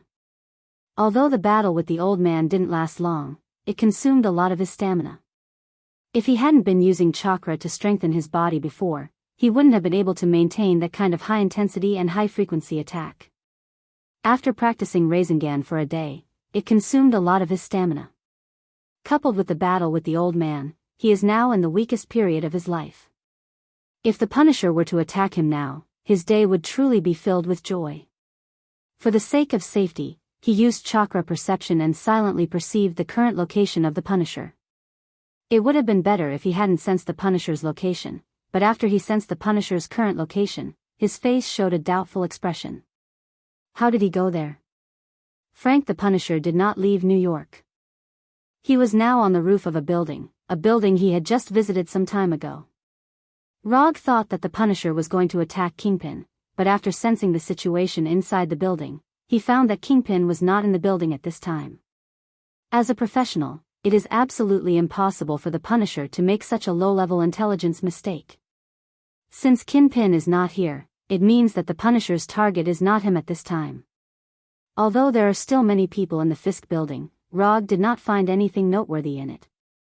Maybe the Punisher just went to the roof of the Fisk building. Although this possibility is small, it doesn't mean that it won't happen. After waking up the next day, Rog did not go to the office but stayed at home to continue learning the 4th stage of Rasengan. Before Tawny gave him the commission reward, he couldn't accept other commissions, so there was no need for him to stay at the office. The 4th stage of practice was a little more difficult than he thought. After practicing for 2 consecutive days at home, he finally completed this stage of practice and truly mastered this extremely high-growth ninjutsu without any seals. Rasengan is just a starting point. What he wants is more than just a Rasengan. After dispersing the Rasengan in his hand, he opened his property panel. Host, Rog Profession, Ninja Talent, No Seal Technique, 7 Attribute Chakra Kekkei Genkai, 3 Tomo Sharingan Ninjutsu, Substitution, Flicker, Hold, Shadow Clone, Flying Thor, Chakra Perception, Rasengan, Self-Taught, Lightning Release, Chidori Fire Release, Grand Fire Annihilation Water Release, Water Iron Cannon Genjutsu, Dark Walk Chakra Amount, 5 Cal Unconsumed Ninja Coins, 25. There is one more Rasengan in the property panel. Because it is self-taught, the system also specially noted the word self-taught behind Rasengan. However, Rog's attention didn't stay in the property panel for long. He quickly opened the system's exchange page and found his goal. Odama Rasengan, Futon Rasengan, Futon Rasen Shuriken, Futon Rasen Shuriken, Futon Rasen Shuriken, Futon Rasen Shuriken, Futon Rasen Shuriken, Futon Rasen Shuriken. There is a series of ninjutsu on the exchange page about Rasengan, and the exchange price is lower than before. Just like with 3 Tomo Sharingan, the price of Manjiki Sharingan has dropped. The system is still very fair in the exchange price. As long as the prerequisites are completed, the subsequent exchange price will be adjusted accordingly. Although these ninjutsu on the exchange page made Rog quite excited, he didn't have much idea of exchanging them. The reason is simple, because he doesn't have enough ninja coins now. And even if he has enough ninja coins, he won't prioritize these Rasengan ninjutsu. Is Manjiki Sharingan not good enough, or Hashirama's would release not strong enough? Unless he has enough ninja coins, he won't consider exchanging Rasengan ninjutsu directly with ninja coins. The smooth mastery of Rasengan made him see another possibility, the possibility of developing ninjutsu on his own. When he was exchanging Chidori, the idea of developing and learning ninjutsu on his own was not particularly strong. But after mastering Rasengan through self-study, developing and learning ninjutsu on his own may become an important way for him to master new ninjutsu in the future. As for ninja coins, he can leave it to exchange for Kekkei Genkai and existence that can't be obtained through learning. For example, Hashiramas would release Eternal Manjiki Sharingan, Kyubi Chakra. Chapter 29. Looking at the Kekkei Genkai and abilities that can be equated to cheating, Rog sighed helplessly. He now has only 25 ninja coins, which can't even be exchanged for a high-level ninjutsu, let alone these Kekkei Genkai and abilities that cost hundreds of ninja coins. After training casually in his training room for a while, he came to the office with the Flying Thunder God. Because she didn't know Rog's criteria for accepting commissions, Erica recorded the clients and contents of the commissions in the past few days and organized them into a detailed document and handed it to Rog. Tani hasn't paid him for the commission yet, so Rog can't accept other commissions now. But to pass the time, he carefully browsed the documents organized by Erica. The commissions in it are similar to normal private detective commissions. Basically, they are commissions to find people or things. There is nothing noteworthy. Just when he thought that today was also a day of idleness, the door of the office was pushed open. A bald man in his 50s or 60s pushed open the door and walked in. He had a well-groomed beard on his face. He was plump and wore an expensive custom-made suit.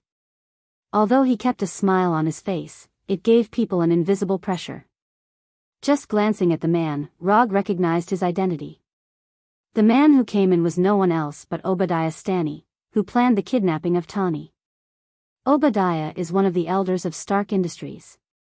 After Howard Stark's accidental death, he was the most promising person to become the chairman of Stark Industries. But unfortunately, Tani the Playboy later returned to Stark Industries, inherited his father's position, and showed an unparalleled talent for invention. Since Tani took over Stark Industries, Obadiah has become a green leaf around Tani.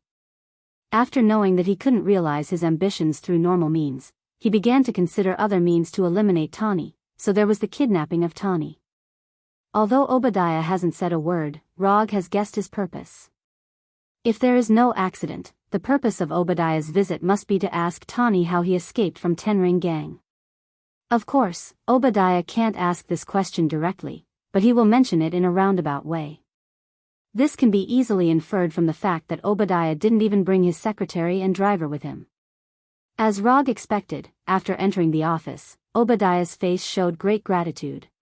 He quickly came to him and said in a very sincere tone, "You are Mr. Rog. Thank you so much. If it weren't for you, Tani might have."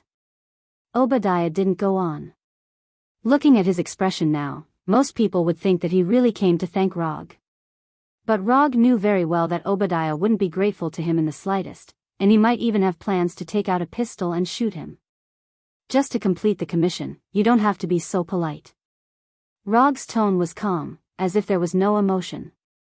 Even so, Obadiah still looked very grateful and sat in the chair in front of Rog.